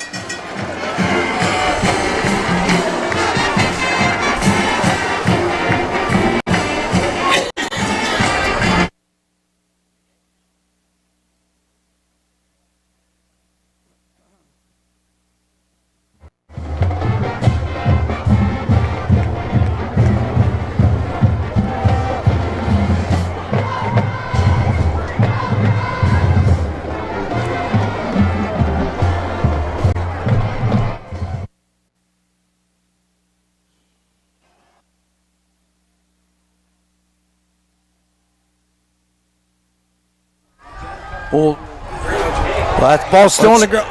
It's another squib kick that rattles around, and that time the Tornado are able to avoid Lawrence, number 3 for the Meadville Bulldogs, and the ball will be downed inside the 20, which is really a nice job. They've done a pretty good job with that tonight. They have. They have. He got the bounce he was looking for on that on the squib kick. By the time he hit second level, took a nice hop for us, and back into the third level with Lawrence. He wasn't able to handle it, fell on the ball about the 19-yard line. So Butler back out after just one play. Meadville scores on a trap play out of the wing T set, and they come back out in the wing T set here. Under center. Here comes the lead play Buck behind sweep. the guard. Buck sweep. My goodness. Here it is, and they got room, and here he goes. Tamir Phillips. That'll be an 80-yard touchdown. 80-yard touchdown run for Tamir Phillips. And it was out of the wing tee. It was nothing fancy. It was just a buck sweep behind that pulling guard. Once he got to the second level, he shed one tackler, and Meadville takes it in for another 6 points. Wow. I don't believe anybody said this was going to be easy. No. We look for a good matchup. That's what we have. And Meadville's not going to go away. No, they're not going to go away. They're just as gutsy of a football team. Yep. And out comes number 27 once again, James Miller, to attempt the extra point. And bad snap, and that one will be blocked. So that was kind of a low snap, Hank, but Holder really didn't have a chance to get it. But that is a big play because, of course, you never know if it comes down to that. So 9:33, we've had a lot of action here in the third quarter. Butler 34, Meadville 27. We're going to take a break here. You're listening to Butler Football on WBUT.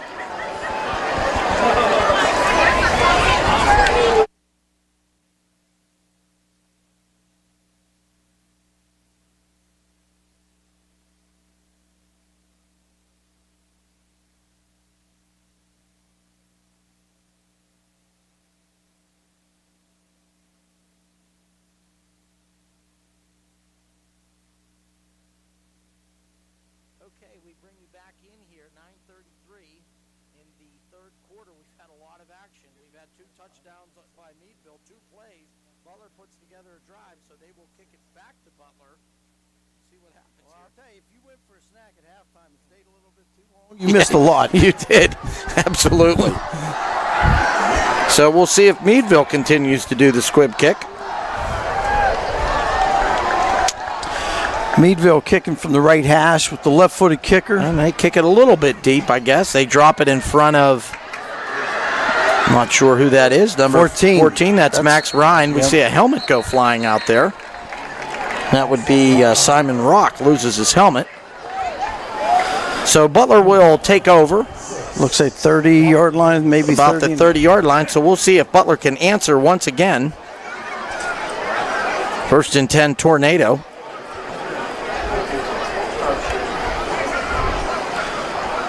We haven't really seen anything different out of Meadville's defense. No, we haven't. We really haven't. And really haven't seen anything different out of their offense either. Yeah. I mean, they're executing a little bit better. Yeah. And I think we've seen 2 series, and both times they come out in the wing tee.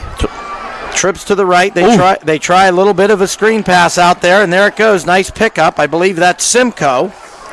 Nice job. They throw into that trips. Little bit of a bubble screen. Nice job, and that'll be a Golden Tornado first down. So the Tornado right off the bat answering with a first down. You had Meadville sitting in the cover too, but their outside linebacker, Keithan Arnold, he jumped that. I looked like he had a shot at that ball. It did. It was close. Nico just kind of slipped it in there. So now back to a spread set. Combo on each side. Collinger's the sidecar to Baguetta. Here comes the snap. And he'll give it to Collinger. No, he'll fake it to Collinger, and he'll come outside and see if he can get the corner. Tough sledding out there for Baguetta, who's chased out of bounds by Phillips, but still picks up a couple on the play. See where they spot the football. Looks like about a gain of 2. Brings up a 2nd down 8. Nico come off of that, got bounced to the outside. And, just didn't have enough room made there. something out of it. Yeah, he did. So Tornado, as usual, check with me. Checking the wristbands. They'll go the tight bunch, trips to the right-hand side. Collinger back in its sidecar to the right side. Oh, we got a jump. There we go. Yeah, and it looks like they just drew off the right defensive end for Meadville. That's going to be a 5-yard penalty. That's going to probably bring up a 2nd down 3 for the Golden Tornado. I don't really think any hard count or anything there. I think that kid just got a little bit antsy there playing defensive end. Number 24 wisely tells him, hey, watch the guy in front of you. So Simcoe back over this way. They'll change the formation, and they'll go to spread. 2 receivers, both sides. Baguetta checking this to get the play. 9-11, 34 Butler, 27 Meadville. Collinger's the sidecar to the right. Here comes the jet motion to Simcoe. They will give it to Simcoe. He's going to try and get the corner. And he does. He's up the field. He's across the 40-yard line. Boy, I thought they were going to get him, Hank, but Simcoe's got that deceiving speed. He picks up another Golden Tornado first down. That's a nice run. That's a great run. It looked like they were going to stretch him to the sideline. He saw a little window there, turned it upfield, got a nice gain out of it. Tackled by Jordan Lawrence, number 3. Another 2-way player for Meadville. So Tornado again kind of taking this as their version of the huddle. Everybody on the line of scrimmage. It looks like they're going to be spread. 2 receivers set to each side. Collinger in the backfield. We'll see where he lines up. Baguetta's getting the play. What I'm starting to see a little bit, watch Meadville's defensive line. They're late getting set. They are kind of late. Hands on their hips a little bit. Yeah, getting a little tired. Baguetta waits the snap. Here comes the jet motion back the other way. They fake it to Cuffman. Here comes the counter to Collinger up on the inside, and he'll fight forward, carry the pile. Looks like he picked up about 6, Hank. And that's really the first counter motion that we've really seen. Yeah. Haven't seen a lot of counter motion. On both sides of the ball. Yeah, on both sides for sure. So he picks up about 6, 2nd down and 4. Clems checks back into the ball game, as does Bowden. Nash Kaufman comes out. 51 looks a little, you got to take a look at him. It looked like he got maybe a little bump on that last play. Sucking it up, though, left guard. A little bit of a different set. Here's that tight end trips to the right-hand side into the boundary. It'll fake it to Clems. Baguetta rolls out. He fires a dart. I think it's complete to Simcoe. Man, unbelievable. What body control. I'll say. And Baguetta's got a rifle. Yeah, he does. I mean, just moving the chains. Very methodical down the field. And again, no panic. Yeah, very calm. And that's what I'm seeing from Nico is he's just playing very, very calm here. He's making smart throws. That's in a place where only Simcoe can catch it. Tornado line up again. This time they will be heavy to the left-hand side. They have tight end right. Clem's is to the left. Here comes the motion across. Blitz by Meadville on the And it outside. kind of looked like Begetta fumbled mishandled that, it. yeah. Yeah, he kind of mishandled it a little bit. He was able to pull it back in, maybe a loss of a yard on the play, maybe no gain on the play. So that'll bring up a 2nd and 10.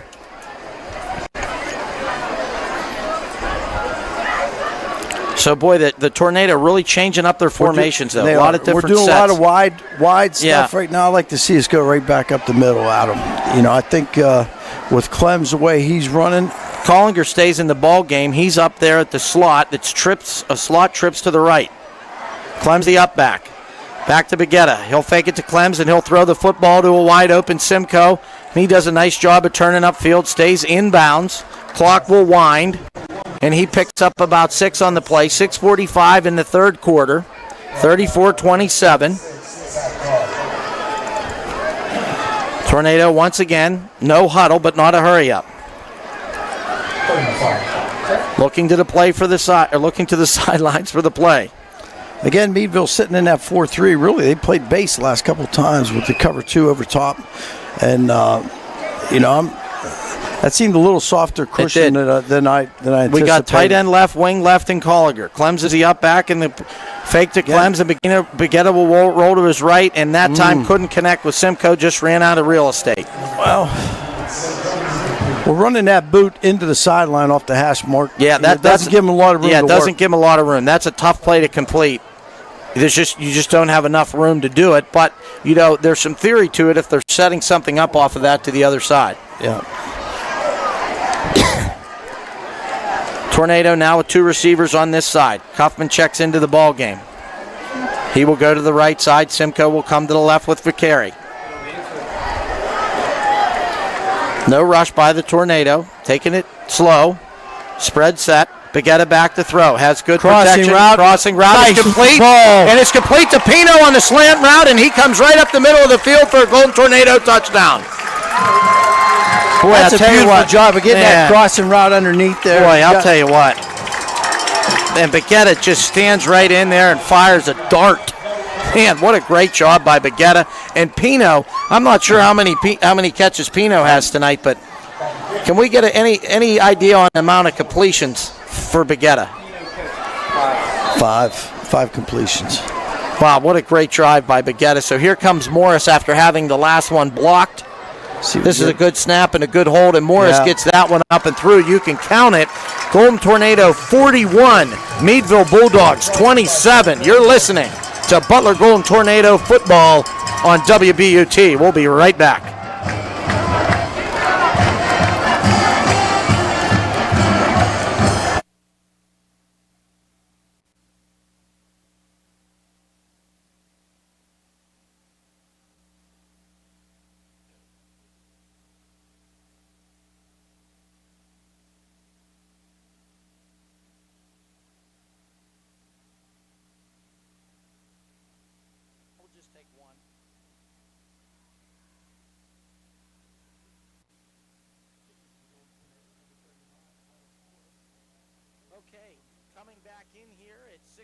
In the third quarter, man, it's been action-packed. Butler 41, Meadville 27. And Meadville's only touched the ball a couple of times. It's another squib kick, this time fielded by Arnold. Breaks a couple tackles, and then he's gang tackled right around the 35-yard line. So Butler defense will trot out after taking a couple hard shots right in the mouth from Meadville. Meadville has come out, Hank, with their wing tee set. They've run a trap, and they've run buck sweep, and that's it. And both of them have went for big yardage. So and if you're and it's nothing new. It's not like we didn't know they were going to run. It wasn't a great adjustment or anything. It's just plays that they've been able to execute. I think there's a coach, especially a hard-nosed coach, like it's just saying we're going to go back to what we do and what we do well. Yeah, absolutely. And tight end right, double Here wing, comes, and go trap again. They go trap, and that time Butler is there. Collinger's there. Gang tackle. Somebody loses a helmet in there. I think that's Lawrence on the run again. Yep. Now he has to come out. What, losing the helmet? Yeah, I believe the rule is. Friel, our good friend Tyler Friel, the normal host of the show, informed me of that rule. All right. He was. I didn't know if we'd have to call Fred. Well, I was ready to call Art Montleo real quick on that. He told me that he thought that I was. He knew I was around when that wasn't a rule. Is that when you used to pull helmets off of? Yeah.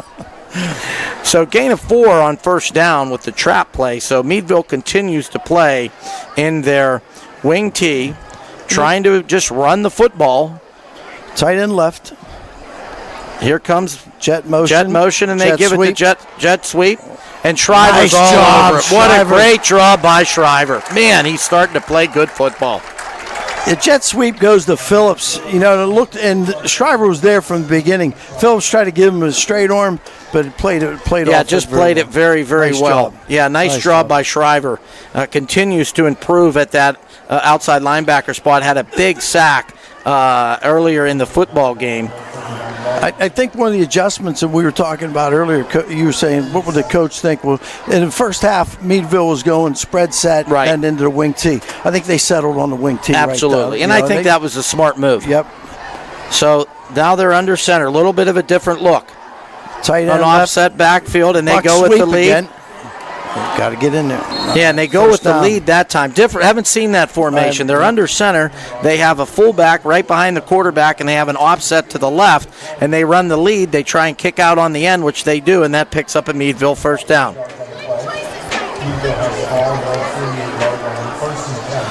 So Meadville now driving the football. Butler's able to stop Oberchet, checks out, obviously needs a breather. He's been playing hard on both sides of that offensive and defensive line all night.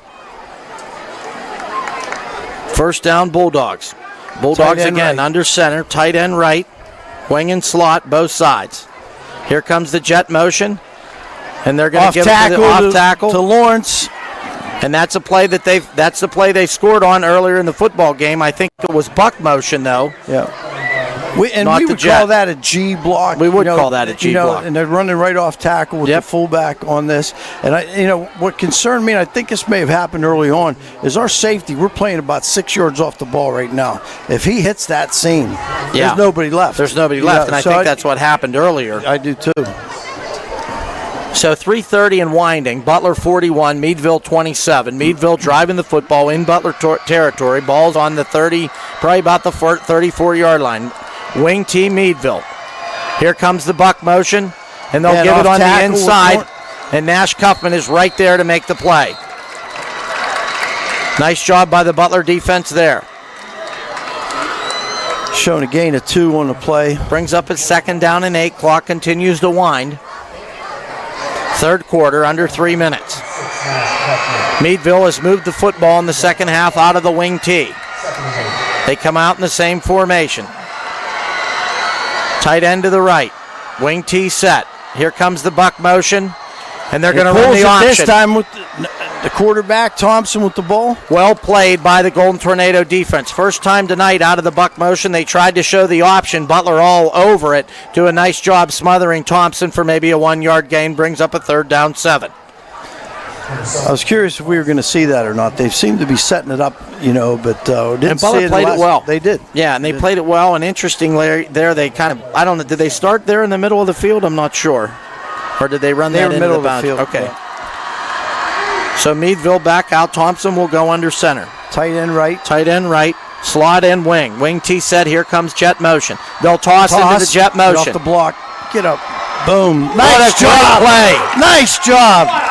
That's a great job by Marcus Bakary. Comes up from that corner spot into that toss play with the jet motion lead, and he just comes right up. Now, I'm not sure it was out there. I don't know if it was Bowden or if it was Shriver, but somebody took on that lead block from the jet sweep guy that enabled the corner. The game's all about teamwork, Hank. Absolutely. Shriver doesn't make the tackle, but he helps to make the play, and that's a great job by Bakary. 4th down. This is a huge down for the Golden Tornado defense.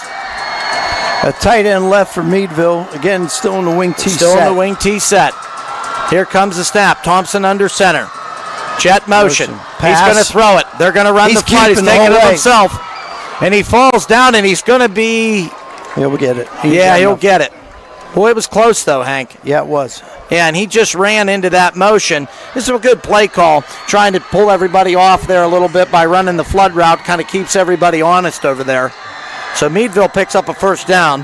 That's the first time, though, that he's actually got the edge and we didn't have somebody in his face. Right. Right, which I think, we were trying to play safe out there in coverage. I mean, they played very well. So here they come again. It's a wing T set. You got the tight end now to the left. Now it's that backfield offset.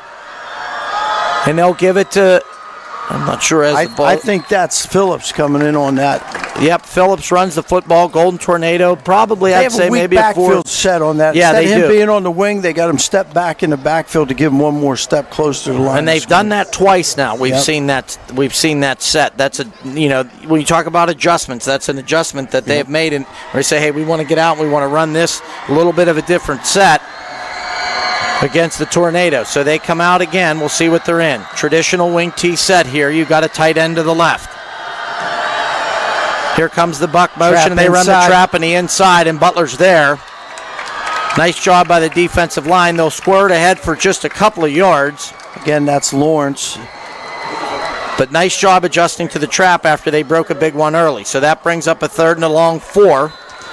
Clock hits 0. That's the end of the third quarter. Butler 41, Meadville 27, but Meadville is in the red zone. They're inside the 20. We will be back after these messages. You're listening to Butler Golden Tornado on WBUT. Bulldogs 27.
The wing T. One was a trap, one was a buck sweep. First play of the fourth quarter upcoming. Meadville already lined up in the wing T set. Looks like they have a tight end to the left. Split out to the right. Thompson to take the snap under center. Jet motion. Middle to the jet back. And looks like a flag in there at the end of the play. Phillips carries the football. Boy, that'd be a big break for Butler because that's the first down. Number 5 was the split end out there, Arnold. They may have him for a hold. Boy, these officials have been tough on these receivers tonight downfield. Man. And I got to say, as a defensive back coach, that doesn't bother me at all. Well, it's one of the toughest blocks in football because it's out in space. It is. And it's wide open. So it'll be no call yet. Looked like a targeting call, I think, which is a personal foul, if I saw that correctly. It was a targeting penalty that will go against Meadville, which negates the first down and will back them up now and will probably give them about a 3rd down and 7. And that looks like what we have there.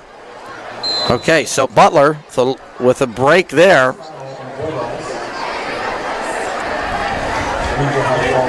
And again, they've established that inside running game with Lawrence. They have. And now you come with the jet sweep with Phillips. That's, they got a nice combination. Same set, tight end right, wing T set. Thompson under center. Here comes the jet motion. It's out. They're going to give it back onto the inside to the fullback on a gut play. Butler stands him up. He will be short of the first down. Should give us about a 4th and 1. Again, that was that G play off tackle, left side. So, yeah, about 4th and 1. Brings up a big down for the Golden Tornado.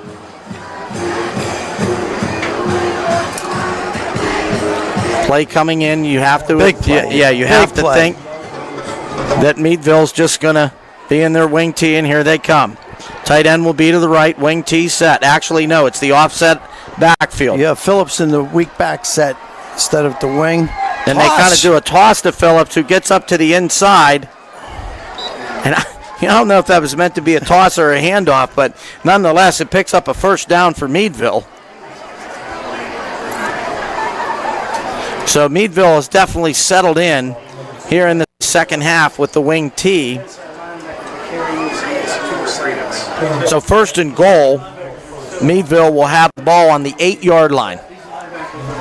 Got Butler on its heels a little bit, out in the wing T set, tight end to the right. We're in that offset backfield once again, Hank, the weak set, and they'll give it to Phillips. No, actually I think quarterback Thompson will carry the football. He tries to get in behind Phillips. Kind of the same play they ran, only he keeps it.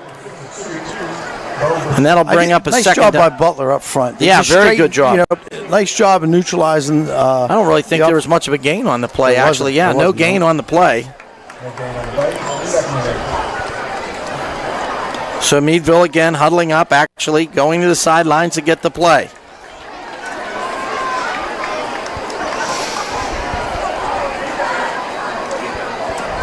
And they will come out in the tight end left. Wing T set. Keep your eye there on Phillips. He's on the left-hand side. Looks like we have man coverage. He will run motion. They will go back up inside, and that'll get in for a Meadville touchdown. Jordan Lawrence will take it in off the motion up the middle. Really a hard-fought drive by Meadville. It was, and those are the things that I think no big splash play there. No, just that's a good drive. Good solid and Butler drive. really does not have an answer in the second half for what Meadville's wing T.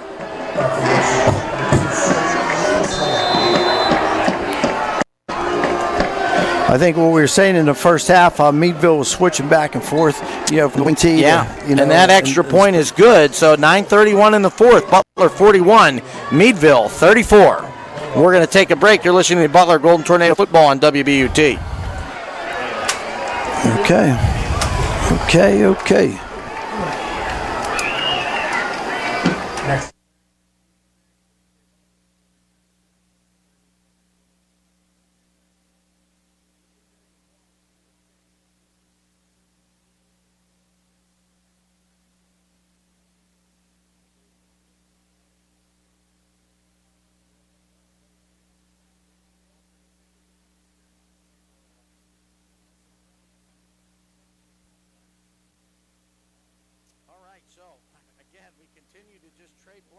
And forth into the late rounds here.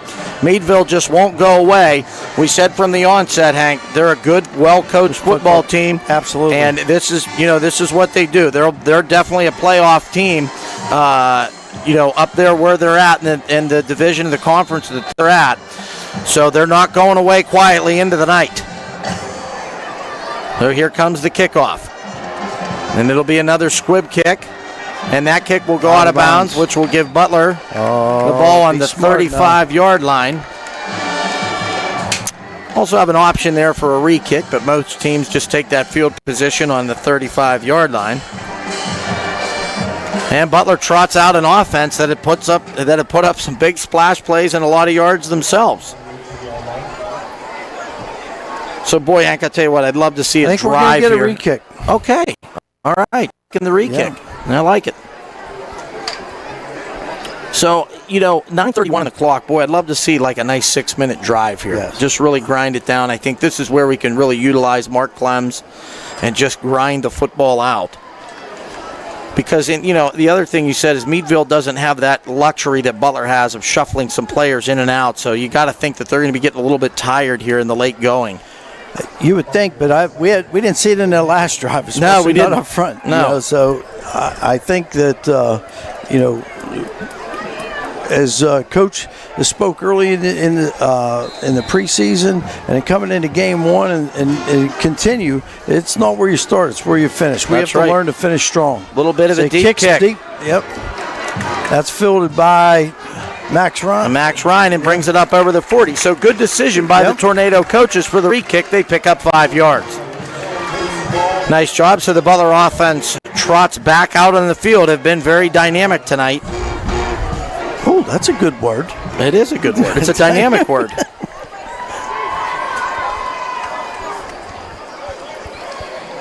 So Butler will see. They did a great job, I felt like, on the last series, just moving around in the sets that they were in.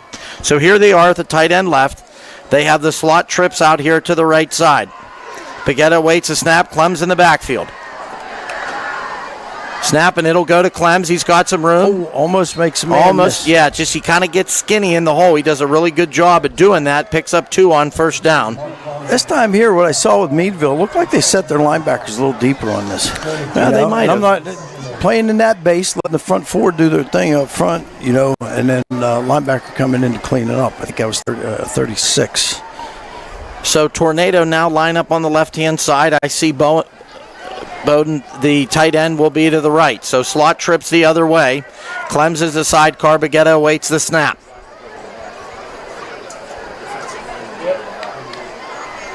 And he will fake to Clems. He'll follow him up into the hole. And actually, boy, I thought the hole was up inside there, Hank, didn't you? I did too. They brought the middle linebacker. He sunk inside. I think that little bounce to the off tackle, not outside, would have been a better move. But yeah, I thought it was up inside as it is. No gain on the play. Brings up a 3rd down.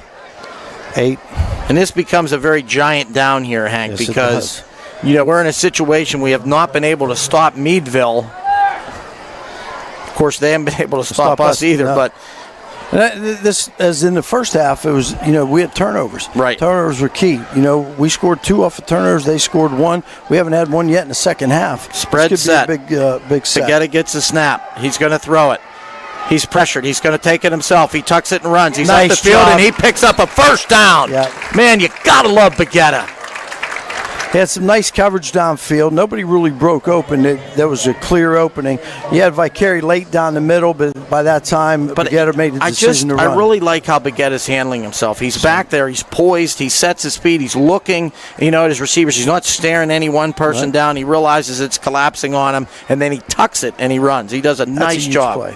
Yeah, giant play there, and the clock will continue to wind. 7:32. And even though Butler's not huddling, you don't see any sense of urgency out there either. They're using the clock well. Trips into the boundary. Tight end to the right. The ball will go to Clems up the middle. Clems has some room. He breaks free. He makes a cut. He's down across the 30, the 35. He's dragging people close to the 20-yard line. If anybody watched that game last night, but Saquon Barkley on the squat rack, I don't know if you saw that. I'd like to see what Mark Clems can do on the squat rack because he's got some strong legs. That's a giant first down by the senior leader, Mark Clems. This is a great time to have Mark Clems in running the way he does because you're wearing the defense down. Now's the time to really go into that baggage and give the kid the ball. Let him do his thing. So Tornado all look for the sidelines. I see Bowden set up, tight end on the right. Collinger's going to be a slot to the left. Clems is the sidecar to the left. Here comes the motion from Simcoe across. They're going to give it to him on a jet sweep. He turns upfield. He's got some room, and he'll be run out of the bounds right near the first down yardage marker. Looks like he's a little short. Going to be a little bit short, but boy, it's a nice play. We've seen Deacon a couple times today on that jet sweep be able to turn it up, and that doesn't happen without great blocking out there from your receiver. I agree. Boy, where they're setting the ball, Chris. Yeah, that stinks. That's a terrible spot. I'm not seeing that at all. No, me neither. I don't have great vision, but I'm telling you. All right, though. All right. It is what it is. Yeah, it is what it is. 6:31. Butler leading, fourth quarter, 41-34 over the Bulldogs. Here we go. We're in a Trips left, it looks like. They give it to Clems up the middle, and he's going to shake and bake a blocker, and he's going to pick up a first down, I think. Of course, after the last spot. I don't think Who knows so. where he's going to be, but I'll tell you what. They had him dead to rights, Hank, in the backfield, and he was able to make from the something. weak side, and it was a perfect call defensively for them. And Clems does a great job of avoiding that hit. Yes, he does. So as it stands, it's 3rd and short.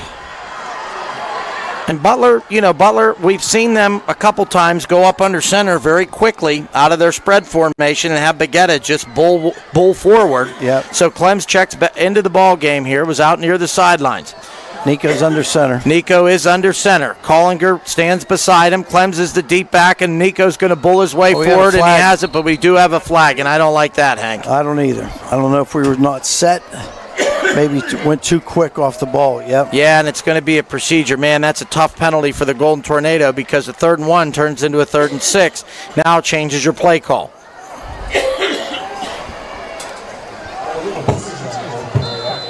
Boy, that's a Those big are the penalty. they're and you know little what? things, but they played they have great a very clean consequences. football game They have. tonight. Very, very clean. So that's a tough penalty playing a football game like this. So 3rd down. Clock stopped or actually still winding at 5:26. 3rd and 6. Tornado have 2 receivers set to the right. Pino set to the left. Collinger also on the left 3 of on the the play slot. clock. Let's go. Here we go. And they're going to fake it to Clems, and Baguetta's going to roll out to pass. Oh, what a And it's ball. complete to Simcoe. A little short. Little short, though. It's going to be real close. They're going to end up with probably a 4th and 2. 4th and 2. I thought they were closer to the sticks. That's a nice catch. It's a real nice catch and a nice throw on the run. Yeah. Meadville brought some pressure on that. Again, no panic in Baguetta. So Butler, very calm, waiting for the play call. 4th and 2.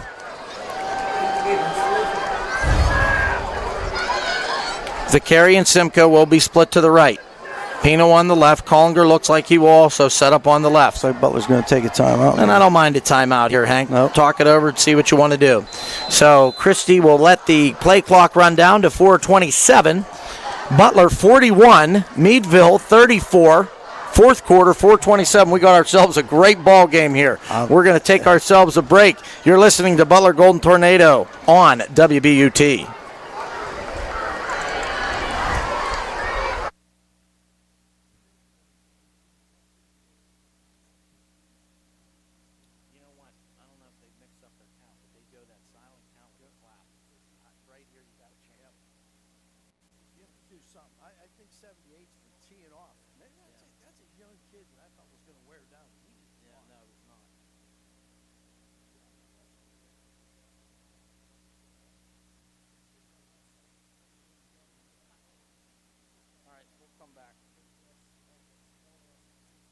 Okay, we got a lot of drama going up here on the hill. 4th quarter, 4:27 left in the ball game. And Butler with a 4th and 2, leading 41-34 over the Meadville Bulldogs. Butler will come out, balls on the right hash. They're inside their own 20-yard line. Ball is on the 13-yard line, actually. We come out, we got 2 receivers set into the boundary. It'll be Simcoe and Pino. Collinger and Bowden on the left. Bowden's the tight end. Sidecar is Clems to the left. Here comes the snap from Baguetta. He's going to fake it to Man Clems. coverage. He's going to run it. No! Oh, my goodness. And it'll fall incomplete. I like the play call. He tries to throw it to Bowden, the tight end, on a little bit of an out route, but there's some pressure. So Butler will turn it over on downs with 4:21. You got to play some defense now, buddy. Yeah, Meadville coming out. It looked like they showed man coverage, brought a lot of pressure. And, again, Baguetta does a great job, whether it's rolling out right or left. Yeah, and that's it's a tough just throw to make. Yeah, it's a That's tough just throw to make. It's rolling out to the Never left. really got his shoulders around Yeah, to make it's a that little throw. bit behind Bowden. Bowden has not had a pass thrown to him, I don't think, all night. I like the play call. I think it's a good play call, but just weren't able to execute it. So Butler's going to have to come up with a big stop here in the 4th quarter.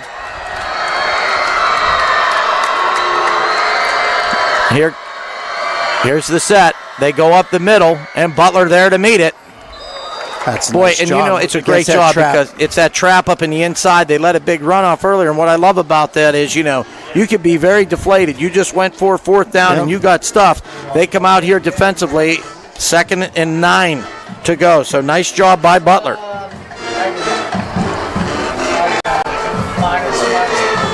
And I think really for us, we're playing some tough defense. Absolutely. I think what we need to do is make sure we don't give up any big splash play at this point. Right. And it's not probably going to be in the air. We're gonna have to be short tackling. Tight end right. Here we go. We got jet motion back towards our sidelines. Toss. It's a toss into the motion.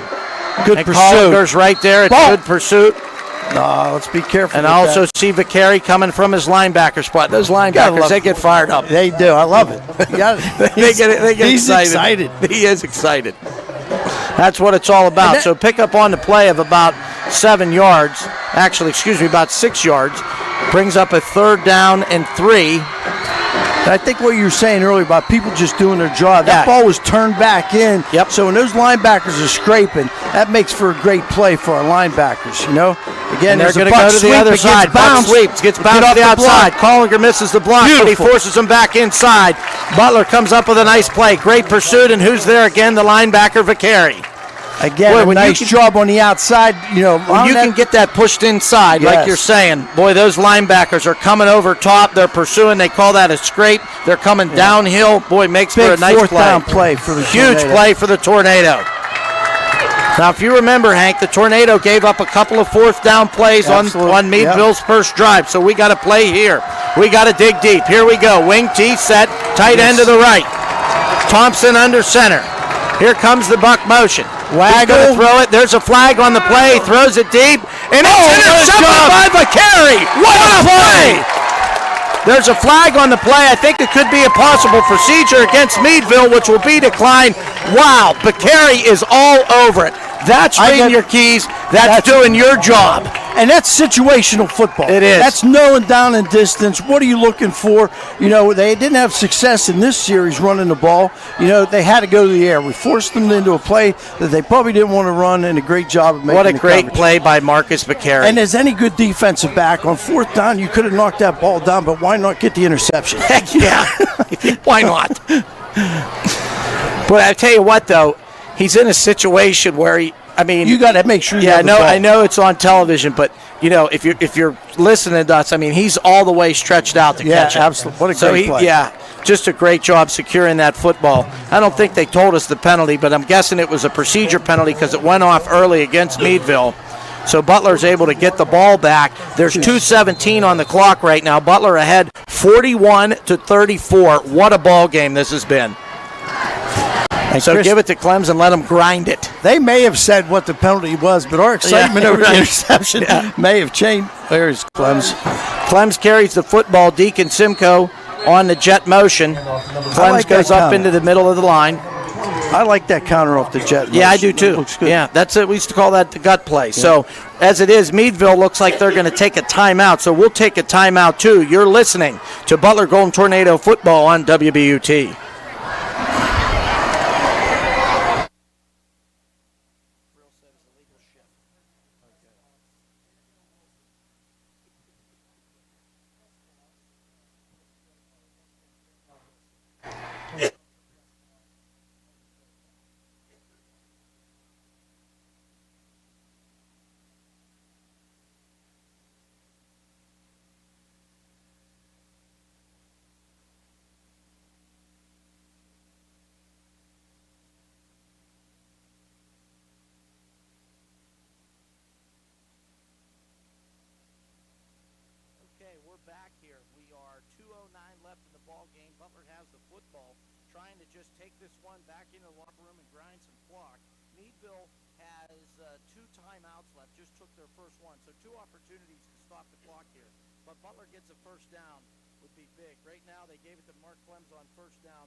Which we've kind of set it off the air. We haven't done the hard count, and the snap of the ball happens on Nico's clap. Yeah.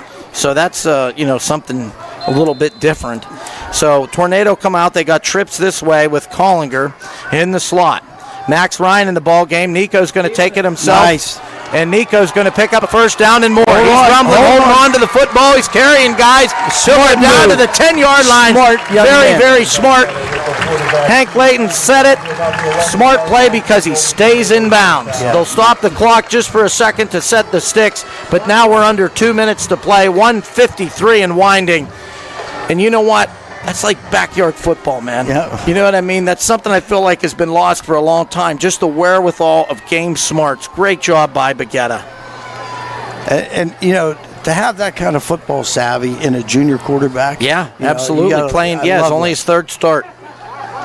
Butler trips into the boundary.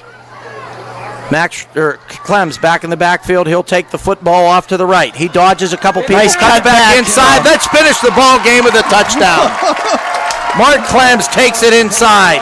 Again, we haven't seen much of Clems tonight, but I'll tell you what, beautiful. He has great vision. He does. To see that cutback, Yeah. you know, coaches would beg their kids to look for the cutback on plays like that, and this it's just a natural thing for Mark Clems. We talk about all the time. I mean, you and I talk about it in football and just all kind of stuff, but the ability to finish. Yeah. The ability to finish, that killer instinct, the ability to just go out there and finish it. And boy, they've really proved it here tonight. Here comes A.J. Morris back in, Pino to hold. Here comes the snap, a little bit high, but Pino gets it down, and Nice Morris job. puts it through. You can That's a count great it. job by Pino. It is a great job by Pino. So at 1:21, Butler 47. Meadville Bulldogs 34. I'm sorry if you bet the under because this one's way over, brother. We're going to take a break. You're listening to Butler Golden Tornado football on WBUT.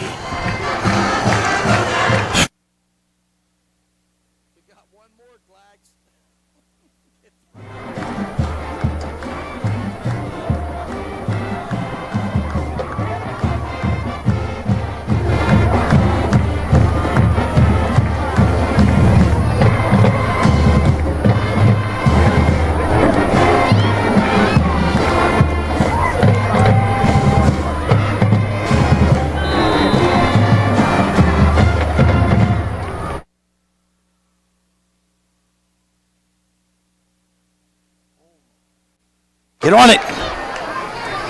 Nice coverage. 16. Okay.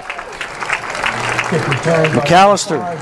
All right, so we bring you back in here live action. Another squib kick goes down, gets past a Meadville defender, and Butler once again. You know, a squib kick is always dangerous because if you're not disciplined on that kickoff team, people see it on the ground and everybody wants to go to it. Yep. But Butler's done a really nice job tonight of staying in their lanes, everybody doing their job, and have come up really big tonight in coverage on those squib kicks.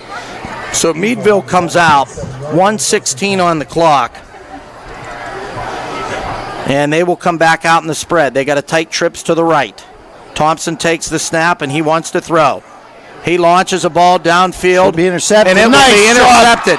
Still, is that Kaufman? That is Kaufman.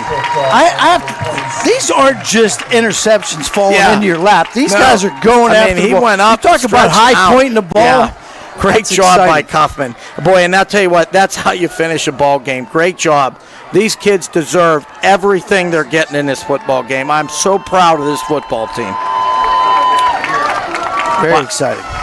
So 107, Nash Kaufman intercepts Thompson. I believe that is the fourth turnover tonight for the Bulldogs, I believe.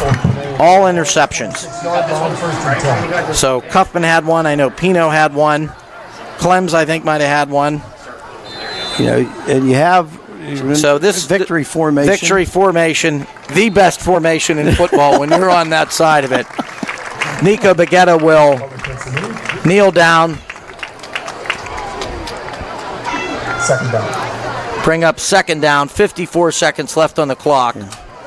And Butler, 29 seconds on the play clock, will let it run all the way down and snap the ball again. Nico, I'm sure, will down it. But I'll tell you what, brother, this has been a hard-fought victory. You know, this has been 2 games with you, and Yeah. they're exciting. Yeah, I was I know. just, with the minute 21, I was just like, no more overtimes. Yeah. You know, let's put this Yeah. one away. Let's finish. This is a great victory for Butler High School football. It is. 3-0 for the Tornado. Yeah, it's been a long time. I think somebody said it was 2002, and I think you and I were coaching in 2002. Yeah, it was a 3-0 start for that football team. I believe it was 2002. 2002. That was long before any of my grandchildren were here. Yeah. And I'd like to say hi to all my grandkids tonight, but not individually, because I'd have to pay for a time slot to name them all by name. But again, a great win for Butler football. So that brings the official end of the ball game. We got zeros on the scoreboard. Butler 48, Meadville 34 in a great one. We'll be back to talk about this awesome football game. You're listening to WBUT, the Butler Golden Tornado football. So, you want to run all these out? Robert Stevens, Firehouse Subs, and Fairground Market. All right, then we'll come back. Nice job, buddy. We got them all in. We're gonna have to go a long way to see running backs as good as.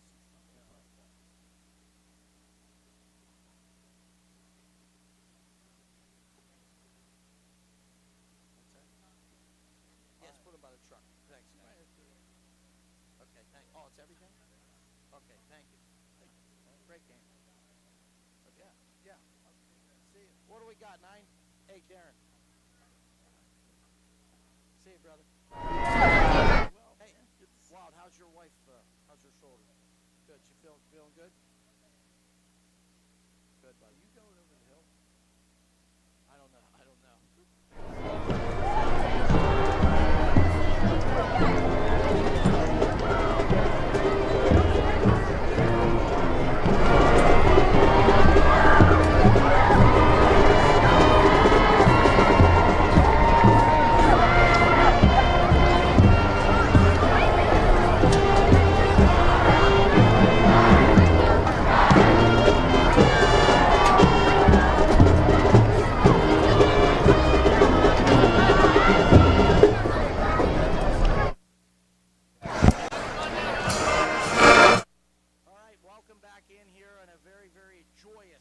Butler Golden Tornado Stadium. Tonight, Butler is victorious over the Meadville Bulldogs by a score of 48-34. And I got to tell you, man, was it an exciting football game. If you watched it on TV, if you just sat around the campfire tonight and listened to it, you heard anyways or saw a classic. This was a great, hard-fought football team. Really, Hank, by two great football teams. I think so. What I like is you're calling this a great football game as a defensive coach putting up. Oh, yeah. Seeing 40. 34 on the board. Listen, if I was coaching defense, I wouldn't sleep at all. But the thing was, what I thought I saw anyhow is great effort, individual efforts, and by skilled position players on both sides of the ball. It was, there's some things obviously we need to work on. But I'll tell you what, Meadville is a good, well-coached football team. Yeah, they'll be a playoff with two team. or three skilled kids that are as good as anybody I've seen in some time as far as running backs with Lawrence and Phillips. And not to be confused with Wilson. Wilson Phillips or Lawrence Phillips, right. But, to me, the play tonight of Nico Baguetta stands out. Nico just, able, in the first half alone, 3 touchdown runs. He threw for a touchdown, threw for a couple touchdowns tonight. Just his moxie and his way he carries himself on the football field is just, he's coming along so well, and he's only a junior. This is only his third start at varsity quarterback, and I just see the poise out there, which you can't teach that. And he's maturing every week. Maturing. You see, and I'll tell you that's a leader. Yeah, it's taking you. We have a very and with strong play. Yeah. He may not. I don't. It may not be much with words, but the kid, I'll tell you, he gets after it on the field, and he just leads on both sides of the ball. We have a very special kid playing quarterback right now at Butler High School. And you throw in Mark Clems, again, steady, just ground the football out tonight, and defensively played well. And I think you look at Deacon Simcoe catching the football, and Tyson Pino catching the football, and Collinger's name, and Cuffman came up big tonight in a couple plays, and Kevin Shriver, and you look at Marcus Vicari comes up big. And you look at Jordan Vicari from his linebacker spot, and Bo Burchett. I mean, the names go on and on. When you have a victory like this, it takes everybody. Yes. And what I just love to see, I was a part of teams, on the on some tough teams, and I've watched so many games. You know, I get so excited because I'm just a fan. I want to see them win. And what I see here is something I haven't seen in a long time, Hank. And I've seen, you know, Butler football games for years and years, and I'm going to go on a limb. I haven't seen this type of attitude on a team since I was playing, which goes back a long time. And these kids, they just don't take no for an answer. This is 2 games, you and I have done both of them, where they have just been able to sit in there and slug it out. Something happens, quick transition, they throw an interception or put the ball on the turf or a couple long runs to start that third quarter. I've seen kids and teams hang their head, and they think, here we go again. And this team refuses to do it. And again, we talked about it in the pregame, and it's worth talking about in the postgame.